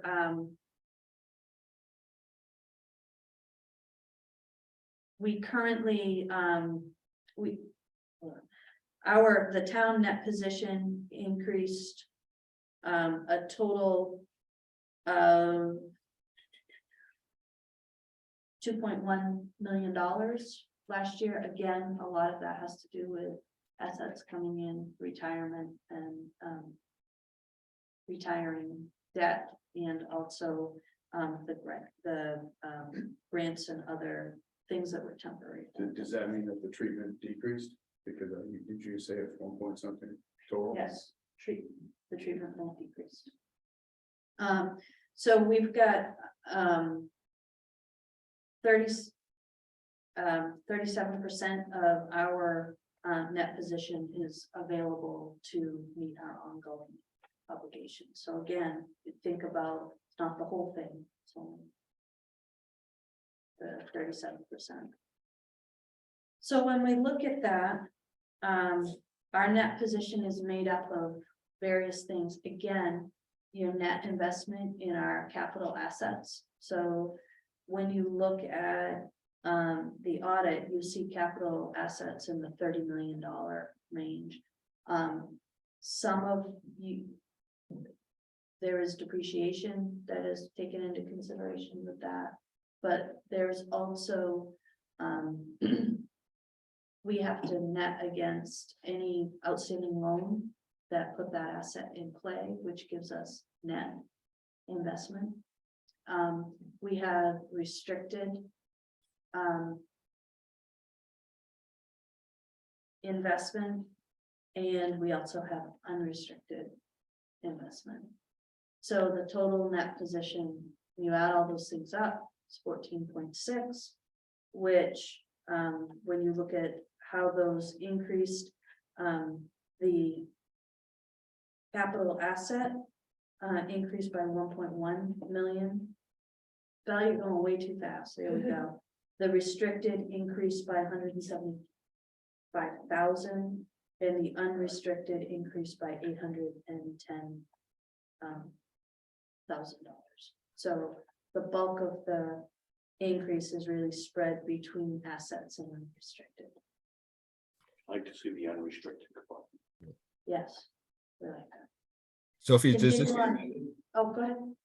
does this include like some big purchases that we're making, like the new fire truck and things like that? Yes. Okay. Yes. Thank you. Okay, continue on, Bill. Now, when we look at net position for WPCF, did you notice the other trend line with the town's net position and the total net position? It might go up a little bit, but it was fairly flat. WPCF is very concerning because that net position is not only going down, but that trend line is pretty steep. And you would expect that as our cash on hand has gone down because we've made investments into the system, so our reserve accounts are down. Our assets are older. We still carry a considerable amount of debt for the initial plant construction. So this is an aging operation that is the position is definitely going down. So this one decreased. So the total net position for WPCF is $4,838,319. It's a decrease of $187,446, or minus 3.87%. Interesting, we were at our lowest point on that graph in 2019, In 2020, so and we've improved a little bit since then, even though we went down between 21 and 22. So in 21, if you recall, when I did that audit, I talked about the artificial bump, and that is the way we had to book the 2020 borrowing that we did, refunding. And you got most of it in 21, you're seeing more in 22. I expect it will come back down to 2020 levels or a little bit below in 23. So I expect that trend line will continue. Did, and 2020, of course, was the COVID year, which so we sent all our students home. I mean, everybody was gone pretty Yeah, much, yeah, and I think we're starting in March even. But- And remember, this isn't all just cash basis. This Right. is, we have aging infrastructure. We're not putting more stuff in place. When we are putting more stuff in place, when we are investing in capital, we're doing it with borrowing as opposed to cash out of our pocket. So your net increase is not hitting to the same degree. So this is a chart we ought to keep in mind when we talk about rates. Yes, Mhm. yes. And some other things that will be coming your way. We're looking at making some changes that you can see. So this is where you get that kind of full accrual look. And a lot of what you're looking at is not kind of activity based or cash based. Well, we're ready to move on to statement of activities, which net assets, yeah, that last slide, I'm sorry, was the breakdown of what made up the investment, the capital asset versus the unrestricted other. So when we look at the statement of activities, I wanted to start with government activities. And to see, this is where on a non-budgetary basis, so this is on a full, taking everything into consideration, where we are. So in FY 22, we booked a total of $20,547,000 in revenues. This is an increase of 1.2 million or 6.1% over the previous year. So that would be the yellow or lighter colored bar. So that includes the grant funds, it includes the fire truck that we're holding in escrow, those funds. We booked so we also saw incredible increases in intergovernmental revenue, which would be revenue sharing. Two reasons for that. One, we have a higher percentage because we finally made it back to 4% revenue sharing. But also the performance, the economy performed much better than expected. So we saw actually, even on a budget to actual basis, a lot more coming in. Those were tempered by significant losses in investment earnings. So you noticed in the audit where we had positives all over the place, the one sure negative theme throughout this was that we did not bring in investment earnings. In fact, we lost money that we had invested. We booked governmental expenses of $18,378,675, which was a decrease of almost $2 million or 5.9%. So one thing I want to highlight here is in a year that we saw incredible vacancy rates, turnover rates, and hard time filling positions, and a hard time spending our money on things that we wanted to spend our money on, like construction and projects and equipment. You saw that in our expense lines. So I would see this not as a trend based on the budgets that council is providing, but rather you can absolutely tie this to economic workforce and supply chain issues. So we always like to look at the pie charts, right? So when we look at revenue, and I apologize in advance because I couldn't get the labels to be big enough, but as you go from top to bottom, program revenues are the yellow or the kind of the top pie chart piece. The little sliver is our transfer, which is money paid from WPCF to the town for administrative functions. 71% of the revenues that we receive are based in taxes. Miscellaneous is kind of everything else. And intergovernmental includes our contribution from the University of Maine, the payment in lieu of taxes. It includes revenue sharing, homestead exemption, anything that comes through as a pass through through the state. And taxes includes all taxes, not Yeah, just, it's not just real estate taxes. property taxes, Excise tax. excise tax, Yeah. boat tax, the gamut. Yeah. And when we look at that, we stayed fairly steady. Intergovernmental went up $860,000 total. So that is a $4.3 million piece of the pie. Property taxes are $14 million. They went up about $470,000. Capital grants, a lot of that is the local roads support that we get from MPT. Question. Mhm. On the intergovernmental, our revenue share and whatever else we get from the state. That must be based on 2021 value, assessed value, I assume, right? Because we don't have 2022 or 2022, is that right? So, yes, and it might even be 2020 values. Oh, really? They might be a little bit. Because that's gonna hit us, right? It will, except it's hitting everybody else too. But we just did, I mean, everyone's done the reeval? No. A lot of places are doing revals, Leo, and Southern Maine has absolutely dominated on growth. And increased values. And increased values. So values increased so sharply that while we were in the midst of we haven't done it in so long and we need to do something. Other people had to employ methodology of we're just adding 30% or where, so, yeah. So, I mean, I think if there's a good time to do that, we left into maybe a better time. But yes, that will ultimately hit us. And the school. Yes.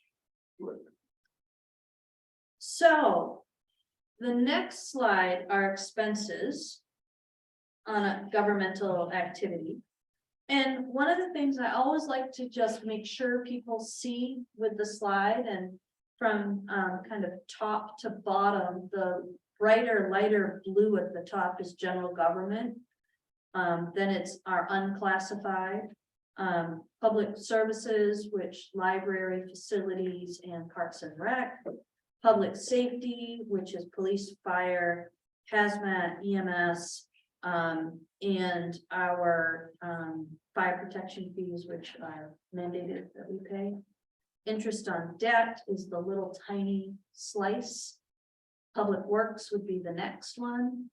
Every year I get a question about education and county tax, because those are not the percentages that you see in the budget material. And the reason for that is all of the town expenses are our gross expenses. We have not net any of the revenue away from that. Our expenses to the county and school are already net expenses. So when we net out our expenditures, that is when you see the county and school tax percentages growing as part of our commitment. Net out against what, the revenues? and those? Yes. So when But you, this is a raw cost. this is the raw cost to The tax. the municipal taxpayer. Correct. Which, I mean, is a real thing to look at, I guess. you know, It's which is real, I guess. It's a real thing to look at, except I always get questioned, how can you tell me that we're 38% and the school is 50%? So another way to look at it is, in education, we're looking at the raw cost. Everything else, we're not looking at the raw cost. We're looking at the cost, which without subtracting in revenue that's coming in. Yes, so yes. Yeah. And I just, when we get into the budget season, people tend to say, wait a minute, you just told me it was only 37%, when of the taxpayer, what the taxpayer is paying is not. Right. That, But these are all raw costs. These are all raw costs, but not net. but education has taken out all non-town revenue. Education. So in education, the only thing you see is what the town pays to the RSU. Yes. So it's not their total cost. It's in the town is the total cost. In education, it's only the cost that goes to the town.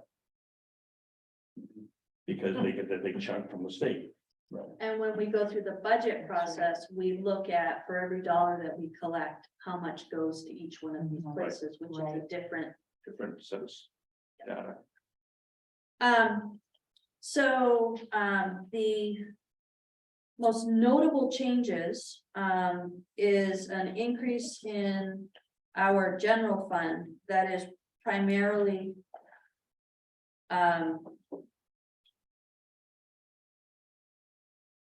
based on allocating the overlay to the general government this past year. We also saw a significant increase in public safety because this is the year that we brought on the additional shifts in the fire department, and public works was related to some infrastructure work that was done. Right, any more questions about that? Tom, you look quizzical. No. Okay, all right. WPCF, when we think about the activity in WPCF, we brought in $1.7 million in operating revenue. This is actually a decrease of about $187,000 or 3.7%. I'm sorry, let me back up. The revenues are down 256,000, there we go, or 12.8%. The expenses, which you don't see in your budget documents, it includes $584,000 of depreciation. Total expenses, including depreciation, were up 177,000 or 12.8%. So when you looked at your budget document, WPCF looked like they had a great year. But the revenue, it did not come in to what we had, to the same level as previous year. Part of that has to do with our billings are down. The other part is that we booked some revenue associated with the bond from 2021 that impacted the total revenue numbers. I just told you about that. So I'm just gonna say it one more time. I remain very concerned that our business like fund is not charging enough user fee to cover the total cost of the service. And I think we're in one of those places where if we begin to make more significant change now, we will be able to turn it around. So I think I have a question about WPCF. Yep. Are climate events affecting operating expenses? Sure. At all? So- So is that going up because How so? because of our infrastructure? So, when we have the very, very high, rapid, Rain? severe rain events. Right. And the snow melt, the way it's happening multiple times within a year. Every time that happens, instead of running half the plant, we're running all of the plant. A lot, when you consider that for regular operations, we are budgeting somewhere in the $120,000 a year for electricity to run pumps. That is a significant cost. The cost of overtime to bring people back is minuscule in comparison, but when you consider the amount of aeration that has to happen when you fill the plant up completely, the additional care that has to be taken to try to save the blanket, which is the bugs and the actual organisms that do the work. Right. When that happens, you can end up not getting the same level of this is where my non-bugness is gonna come in, but if we can put things into the digester in a orderly fashion, the bugs stay happy and they eat more and they digest more, and when it goes through the dewatering process, we end up with a drier, better end product. When that end product, when we are filling things up, when things are so wet, we end up with more weight going to Juniper Ridge, and it's Right. getting more and more expensive. So we're not even talking about the environmental impact of that.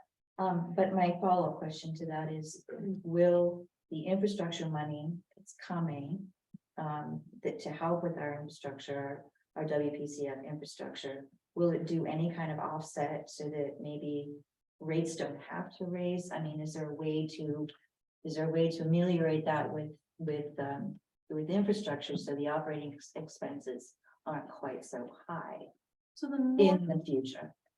so the more we can tighten up the system Right. and not have the CSOs, the better that is. The costs associated, we've put more than $10 million into the ground in an effort to abate CSOs. We still CSO, combined sewer overflow. Mhm. So when we look at that, one of the efforts around not raising rates is we've said to DEP, we will not put any more money into the ground unless it's an emergency, until we have an opportunity to improve our reserve funds. I don't know that DEP is going to buy that argument. But that is one of the things that we could really do to help with that. I don't, I look at operations, we're looking at a variety of things. Right. Sure, but yeah, climate action, climate change is clearly wreaking some havoc in the system, but also well-meaning environmental efforts around mercury and things like that Mhm. could absolutely decimate our system, because we don't have the ability to do that kind of, we don't have the land to be able to treat it. Right. The other thing that could really be helpful in reducing the cost of sewer operations would be if people would stop flushing stuff that's not toilet paper or human made. It was So, there was a very good point made in the Observer that I received today. And they talked about the reduction in the overflows over the past 10 years. We have much fewer now than we did have because of the work we've done in infrastructure. Yep. But they also, Chris also recommended some things that individuals can do, like when we're having a heavy rain event, don't do your washing. Yeah. Don't wash your dishes. Wait until the rain stops. Because all that water just adds to the problem. I thought he came up with some good. So I wouldn't have thought of I that. wouldn't have thought of that. And I thought it was a very good suggestion. So, at the end of the day, our net position in, WPCF decreased, $187,446. So we continue to just take those hits. Last year, it looked like we had this positive change. It was purely the way we booked the bond, because WPCF didn't bring any more cash in through the door. That is just a way that we booked it. So as we move forward, let's talk a little bit about the general fund, because I know you guys love the general fund. This is where operations lives. So when we think, you gotta move it over a little bit. So when we think about the general fund, it's really important to think that when you created the budget for 2022, you thought we would use about $86,000 worth of assigned fund balance. So it's reserve accounts. You thought we would use $382,000 of the undesignated fund. We were gonna use $2.2 million of restricted funds. So those could be grants, those could be TIF funds, tax increment financing district fund. We were expecting to get $93,000 from the sewer department. And as part of the budget, we were going to raise and move about $1.1 million out of out to reserves. Reserves included TIF funds as well. So when you add all that up and take out what and subtract what we thought we were going to put back in to our funds on hand, we had budgeted that we would use $1.6 million of town funds in order to balance the budget that you adopted for 2022. So I'm going to show you. We're going to slide Jeff all the way over to the revenue. So when we look at budget, you know, our budget versus actual, we had budgeted that we were going to bring in $19,313,806. We actually brought in $20,144,919. The biggest shift in that, of course, was that on that intergovernmental line. You see that we not only didn't bring in interest income, but we actually lost earnings there. Our charges for service, ambulance revenue plays a big part in whether or not we meet that target. And other revenue, 44,000. So it looks like a big number, but it was only 4.3% that we overperformed in what we expected to bring in for revenue. Next page. So the first two lines that Jeff is cutting off right now are general government, public services, and public safety in that order. This is our expense. We had a budgeted expense budget of almost 21 million. We only expended 18.4 million, which left about 2.5 million. But when you dig into that, you see that the variances are actually pretty small, with the exception of general government, and that's where overlay lives. And if you recall, we did a higher overlay last year when we committed, because it was the first year with the new values, and we expected that we might get hit with some sizable abatement requests, and that overlay account is where council has us take our abatements from.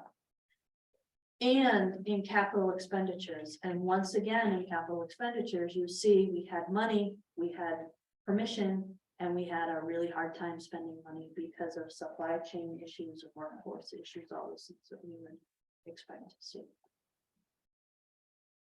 So we took in more revenue than we anticipated, and we spent less money than we planned. Yes. Now, a lot of that 2.1 million, you captured it and allocated it again, so you won't see that in your undesignated fund. Next one. So if we're going to look at that at the high level, you would see that instead of taking out $1.6 million from our funds that we have on hand, we actually added $310,000 back in. So this is on a budgetary basis. So we get to Tom's favorite slide of the Absolutely. evening. So let's look at fund balance. Fund balance is actually comprised of 4 different components. Non-spendable is money that is an asset that we can't turn around and liquidate immediately. For us, that $20,000 is the value of our gas and diesel on hand at the end of the year. So we have a fuel depot, that's what was sitting in the fuel depot. The restricted are our tax increment financing districts, our grant. So ARPA lives in there. I think you'll also find that the $675,000 escrow for the fire truck lives in there. So that is a number that is higher than what council is used to seeing. Our assigned fund balance, we like to call them reserves, but it's reserves. It's also carry forward. So all of the time I come to you in July and August and say, this is what we'd like to carry forward from the previous year into the next year's budget. Those are part of the assigned fund balance, as well as whatever the council adopts for the next year's budget. So you adopted, as part of your FY23 budget, you said you were going to use some of our fund balance. That went from undesignated to designated or assigned. And it's assigned can change now on a whim kind of. Yeah, so Council can. if you think about restricted, it's in a restricted pool because somebody has put requirements on how that money is spent that council has no control over. Assigned means council has made a decision to allocate those monies for someone. And it can be a reserve for future use. It could be when we got the money back for the economic development bond around Free Godfrey Drive, the council assigned that to be used to pay them the debt. Unassigned is simply you can do whatever you want with that money. And that is higher than previous years. If we look, our restricted, our total fund balance went up $2,085,104 or 31.47%. Our non-spendable was up $1,681. Our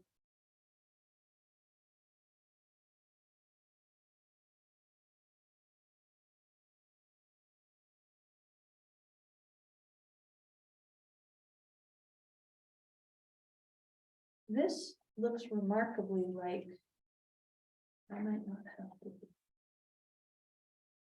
This looks remarkably like an one. I know I wrote the right this.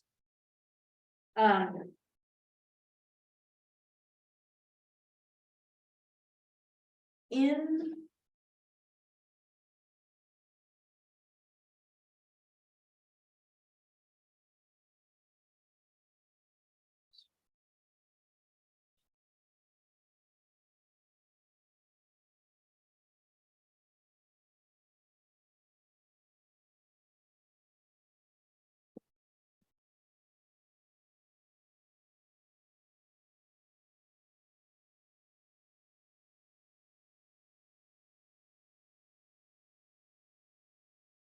folks, I'm gonna have to add that.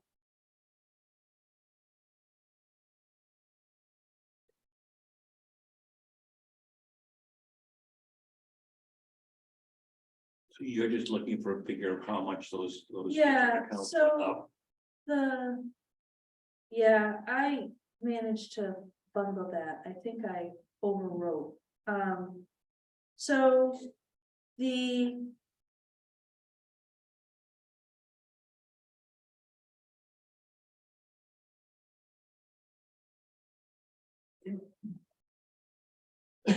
$4 million.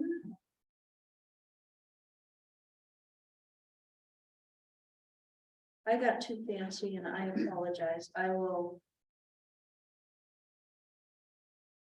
That's no I problem. slice this If it in makes so sense many to- different ways. I will tell you, unassigned is up considerably, like well over $1 million.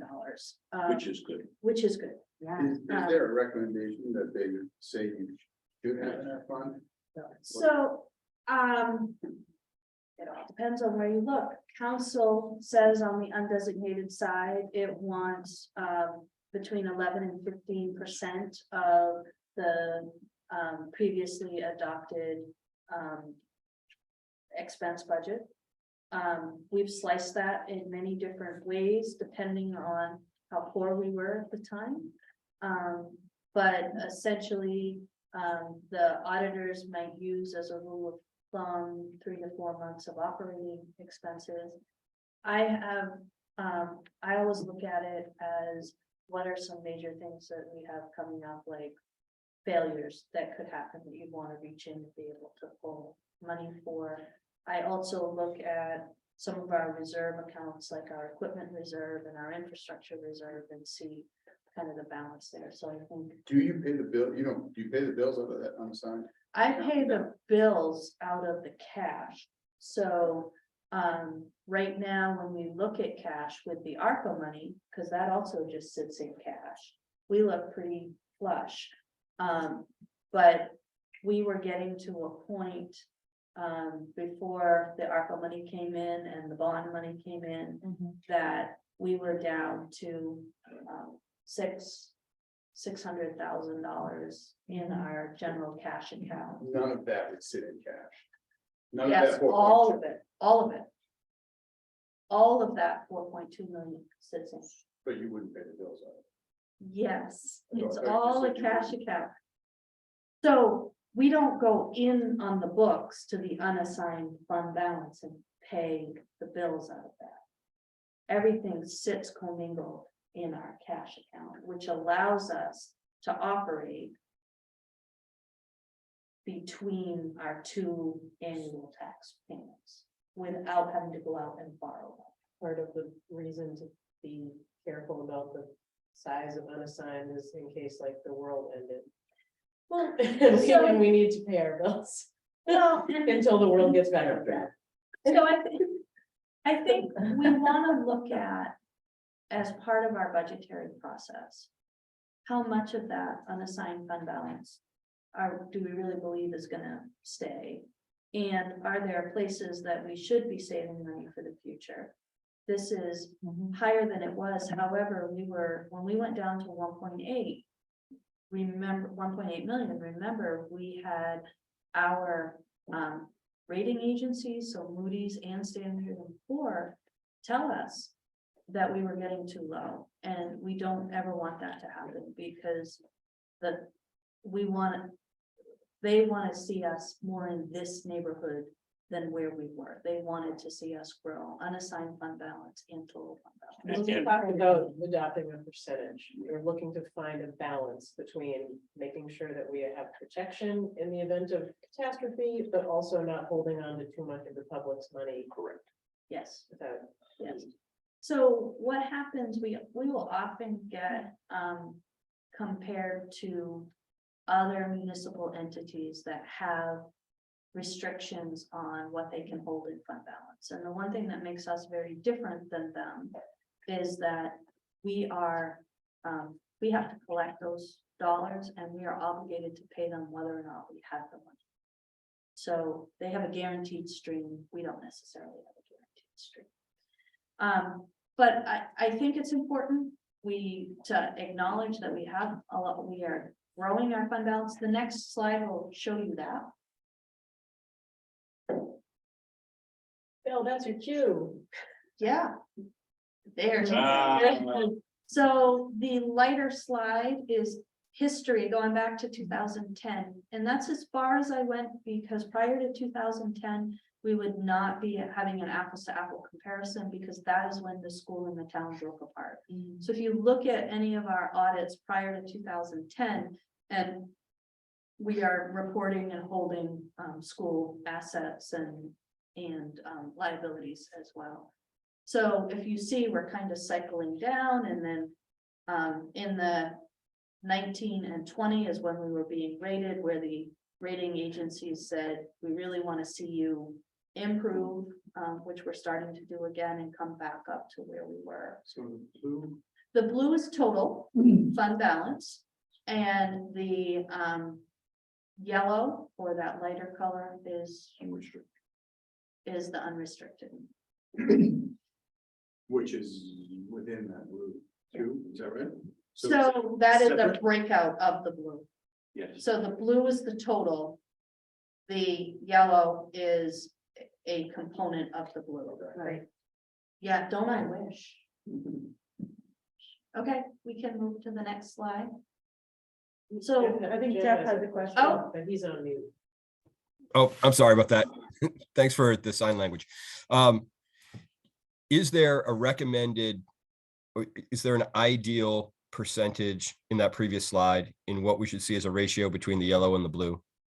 It seems fairly constant just with the exception of 2018, which seems kind of an anomaly.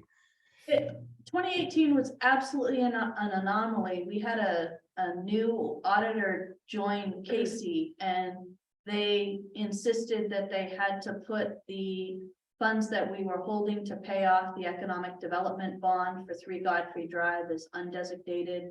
By the time we brought it back to council, it had been such a long audit that everybody agreed we would, the council made a vote that night and moved it back into assigned fund balance. So that's that. You nailed that. That is definitely an anomaly. Okay. So we are within sort of the historic ratio that we normally are at. Yeah, and I don't think, when you look at assigned and unassigned together, council has 100% control over how those are spent. You can unassign things at any moment if you wanted to. So I don't know that it's a ratio so much. The bonding agencies were more interested in total fund balance and unrestricted as opposed to assigned or unassigned. Okay. Great. All right, so the next slide is, when we get into the miscellaneous, this is where council seems to really like to look, which is last year we had a taxable value that increased by $101 million. So that was our reval, or about 21%. Our tax rate decreased from 2809 in 2021 to 2375, which was a difference of $4.37 per $1,000 of value, or minus 15.45%. Tax commitment increased $341,000, or 2.5%. Our receivables, which is always a good measure to look at in terms of how sure are we that we're going to get paid. Those receivables decreased $115,000, or about 46%. And our collection rate went from 98.15% to 99.6%. So some of that has to do with the fact that we cleaned some stuff up off the books. If you recall, we really tackled the personal property towards the end of the year, but a big impact when you see the size of receivables, a big impact was the fact that Penobscot Valley Golf Course got sold to somebody who paid their bills. So and then Is that a super high rate? Oh, 99.06. That's a very high Seems- That seems we- pretty That's a lot. solid. Orono has a really, really impressive collection rate. So, and I'm sorry, go ahead, Sophie. No, you got it. I was gonna ask how do abatements figure into this scenario, tax abatements? So when we look at the notes in the financial statements, they actually go through the abatements and supplements. So you would expect to have abatements and supplements every year. That is just part of the way we do, business. So that tax commitment, we had $15,101 of abatements. So for a year when we brought a reval on board, that's pretty remarkable. We didn't tag any supplements last year. And we collected $13.7 million. So Okay. So how does it figure into the data up here, or does it? So that data is prior, the Okay. 130 includes the abatements that were Okay. made. The 99% also includes that. So the base premise with an abatement or a supplement is that it should have happened at commitment, so it all ties in Okay, together. And in fact, unfortunately, our software will put the effective date of abatements and supplements back to July 1st, which Zach hears me sometimes shout when I try to reconcile taxes okay, for that reason. yeah, thanks. All right, so the last page, this gets to Leo's point, which is cash on hand. So our total deposits at year end were $12,106,000, and that is up because we were holding funds. We had that we couldn't use. We had capital infrastructure that we had taken in tax dollars for that we couldn't expend. It is a place that includes our reserve accounts and our TIF balances, which we do not use those for cash. Well, those sit. And our invested funds were at 1.3 million, which unfortunately, again, was a significant decrease over last year. So Do you show or do you, you must track, obviously, what is your working? Is that on here or no, like? So you want my cash flow Yeah. report? I don't, that's not part of the audit, but we have that. I'm just curious if you feel that's healthy or what, I can't remember now, was it 10, 11, I forget So- what the number was, that you just showed me before. Of our undesignated, designated, what is that total? So our undesignated was 4.2 million. Our assigned is in separate cash accounting, so that goes into their own individual accounts. Our restricted live in their own accounts. So So undesignated is roughly 4. to put that into perspective, every week, I pay about $100,000 worth of payroll. Every month, I pay out almost $600,000 to the school. And then we have other, bills. But there's about 8 million roughly on the working side. Yes. Okay. And that will function. You have bigger bills. than we do. Yes, unfortunately.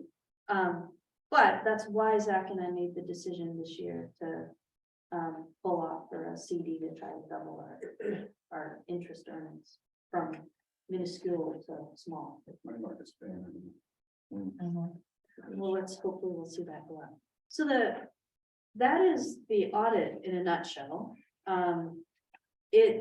When I asked Casey what the major takeaways were, Casey is our partner on the audit. He said, your major takeaway is that you were organized. And I said, thank you. I like that. When we look at the back of, so the findings in an audit are not considered public. I've never hid them from the world, but the reason they're not considered public is because theoretically there could be some personnel related discussion as part of that. So we had no significant findings or no significant deficiencies, which is always a good thing to have a clean audit. One of the findings this year was that we had pulled a report off ADP. So we are required to book as a liability accrued absences on the books that have been earned but not yet taken by employees. For us, those accrued absences are, would be vacation time. And it's not a tiny amount of money for us, it's a couple $100,000, but when we asked ADP to do that report for whatever reason, their report only gives us the balance on June 30th, along with accruals and what people plan to take after that. So Zach has been working with ADP to get us a different report that only talks about what they had on the books on that date. So the report that we initially gave the auditor overstated the accrual liability. He even said it was a not de minimis, but not significant. Yeah, that's significant. Yeah, so And it was to our favor. yeah, but when we mess up. If we're gonna, It's minor. to our favor is better in my. Yes, and then. The other. So. These live in the world of best practice, which the town council, when they hired Ryan Person and all that, wanted to make sure we had something to improve on it every year. And every year they find something else that never before was an issue. The other issue that they want to delve into is that Zach runs an incredibly tight ship when it comes to recording our general fixed assets and the activity within our capital assets. And we just hand them the whole spreadsheet and say, here, we did a great job staying on top of that. You calculate the depreciation, my friend. And they have done that without commentary or question for as many years as I have done municipal finance. We like to do the very same thing with our sewer fund. And because it's an enterprise fund, they would like to see us actually make the book the activity onto the general ledger. And that will be new for us. We have been looking at how to do it. We have been trying, so next year it was a good try, but we had to make some changes. But every year they give us something different to kind of grow and learn. I think it's funny when the auditor prefaces both of them with, well, not significant. That makes me feel pretty good, but also it will be something fun for Bob to help us with. Thank you. And thank you to our finance staff for the good work they do and have reflected here in our audit. Any questions on this? Comments? So we will see this, we will see acceptance of the audit on our next regular council meeting. I was kind of hoping we could do it under consent. I think that makes perfect sense. The public can view this. There's no sense in going through it again, and the entire audit is available to them as well. So the audit is there in background, and as soon as you approve it, we will actually put it on as an approved document. Great. So they can't review it prior. It's can't. available to the public right now. We let that. So every time we post, so you guys get the agenda, you're special, you get it with your own link to your background. The public, we post the shell of the agenda that if somebody quickly just wants to see what we're doing, they go online, click the button. But underneath the word agenda, it says background information will be posted here with a line under it. That here takes them to their own set of background material, which the audit is supposed to be. I use the first one.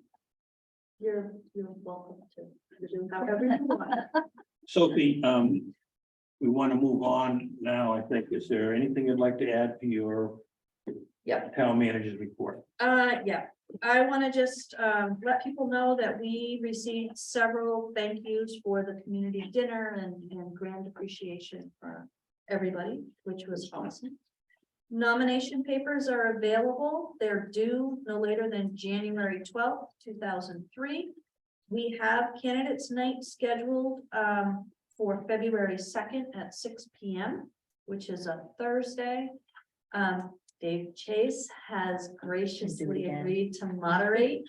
I told him he's stuck now. Never retire. And we're still kind of working through to see all virtual, hybrid, how do we want to make this work? Just want to let people know that Tyler Technology has pulled the demolition permit for the building. And putting the fence up. Yeah, so we fielded a few phone calls about the fence.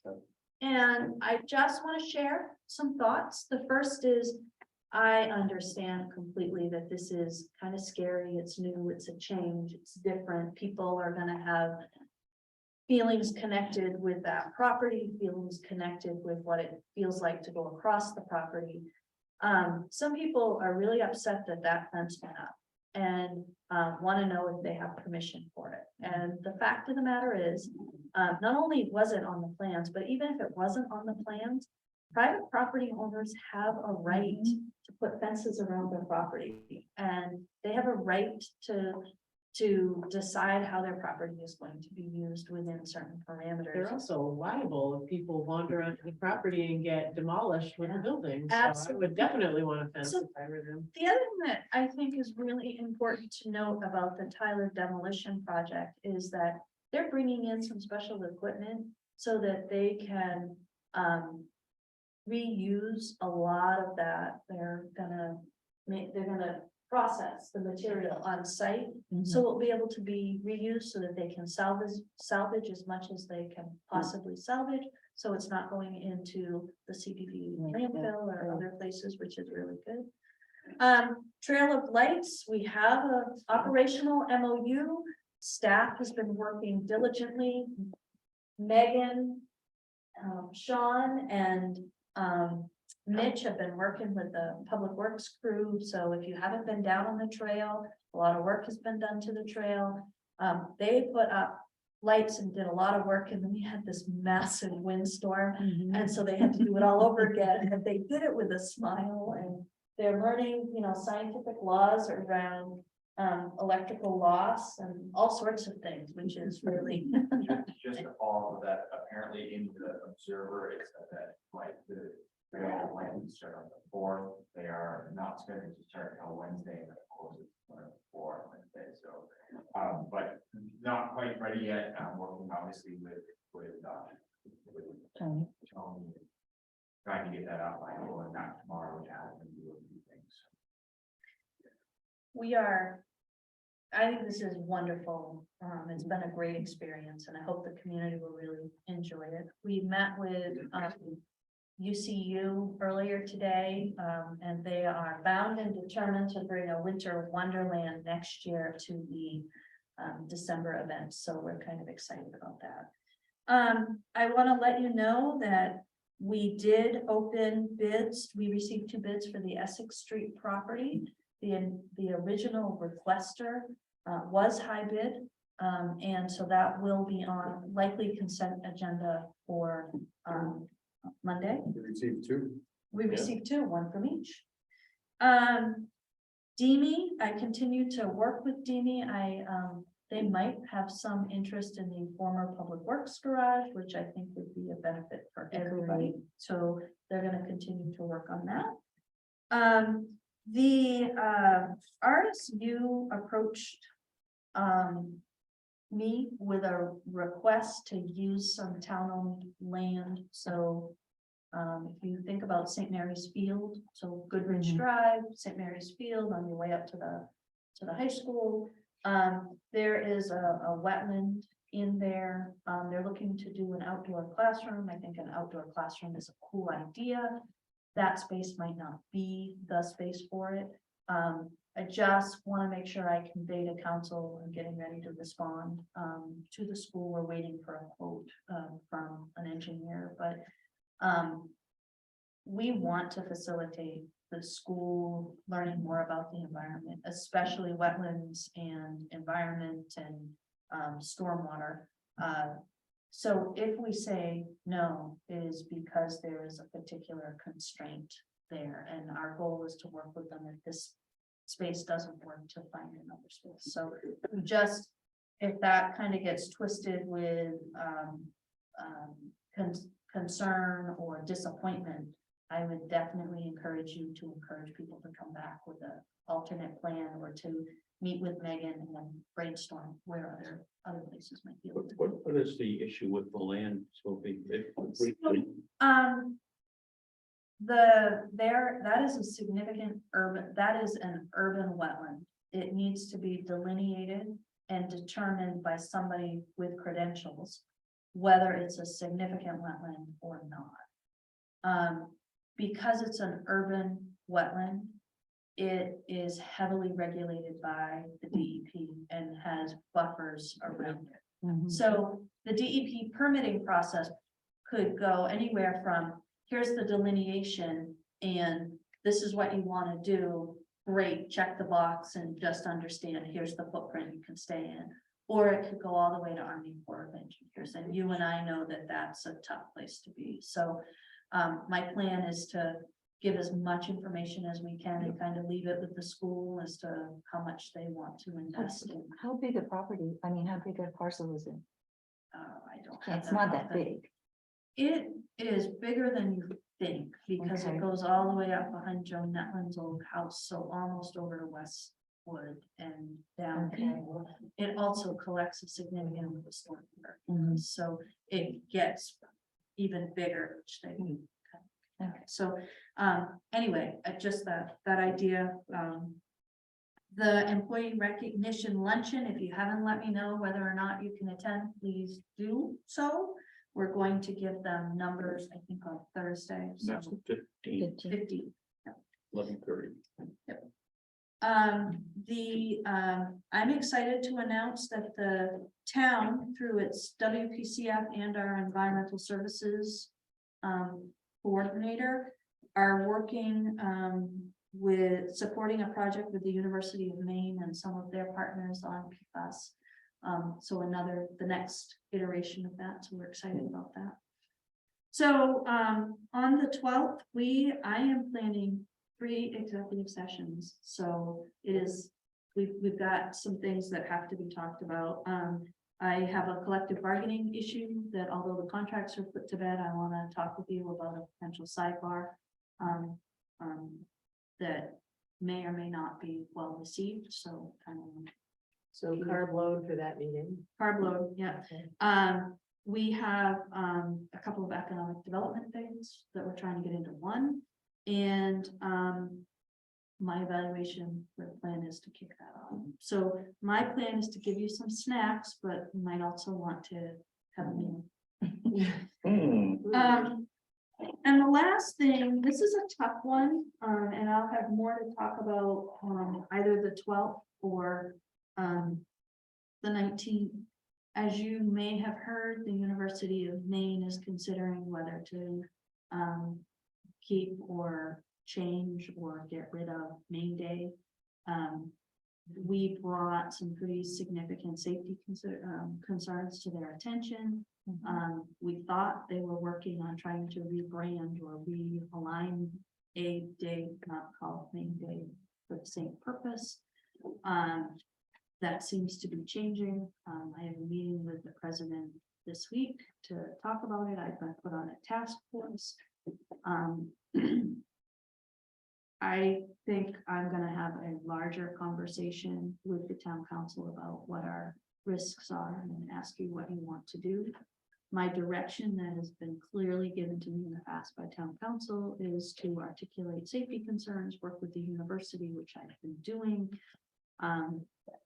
And it is, if we can't get some movement here, the next step is gonna be to come back and ask what council wants to do. In our limited role. That I think is plenty. What are you talking about the 19th? Yeah, one final thing Oh, was the 19th and the listening session that's being conducted in Bangor that we all received an email on. And saying if a council member was interested in not attending our meeting on the 19th, but going there to represent us. I think it's gonna be from the information I saw, it looked like a very worthwhile session.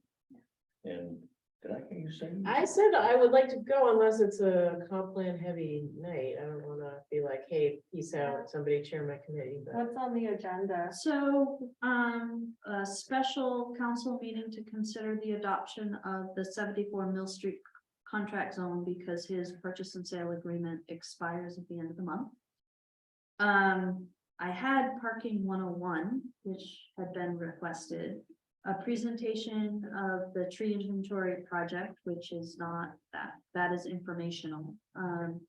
Community connector bus stop design and maintenance guidelines. So the community connectors coming in to talk about that project.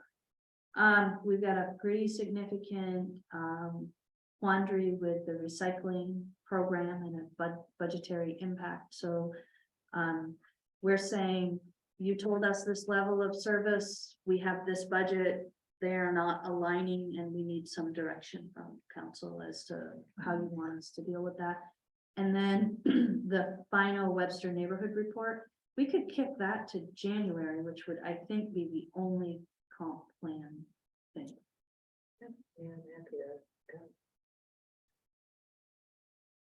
Jeff Wingard, I'm sorry. are you all right with the parking 101 kick to January? You're muted. You're on mute. I was off. I'm sorry. Yeah, we could move that to January. I would just hate to lose it. It's something that Yep. we've talked about a number of times.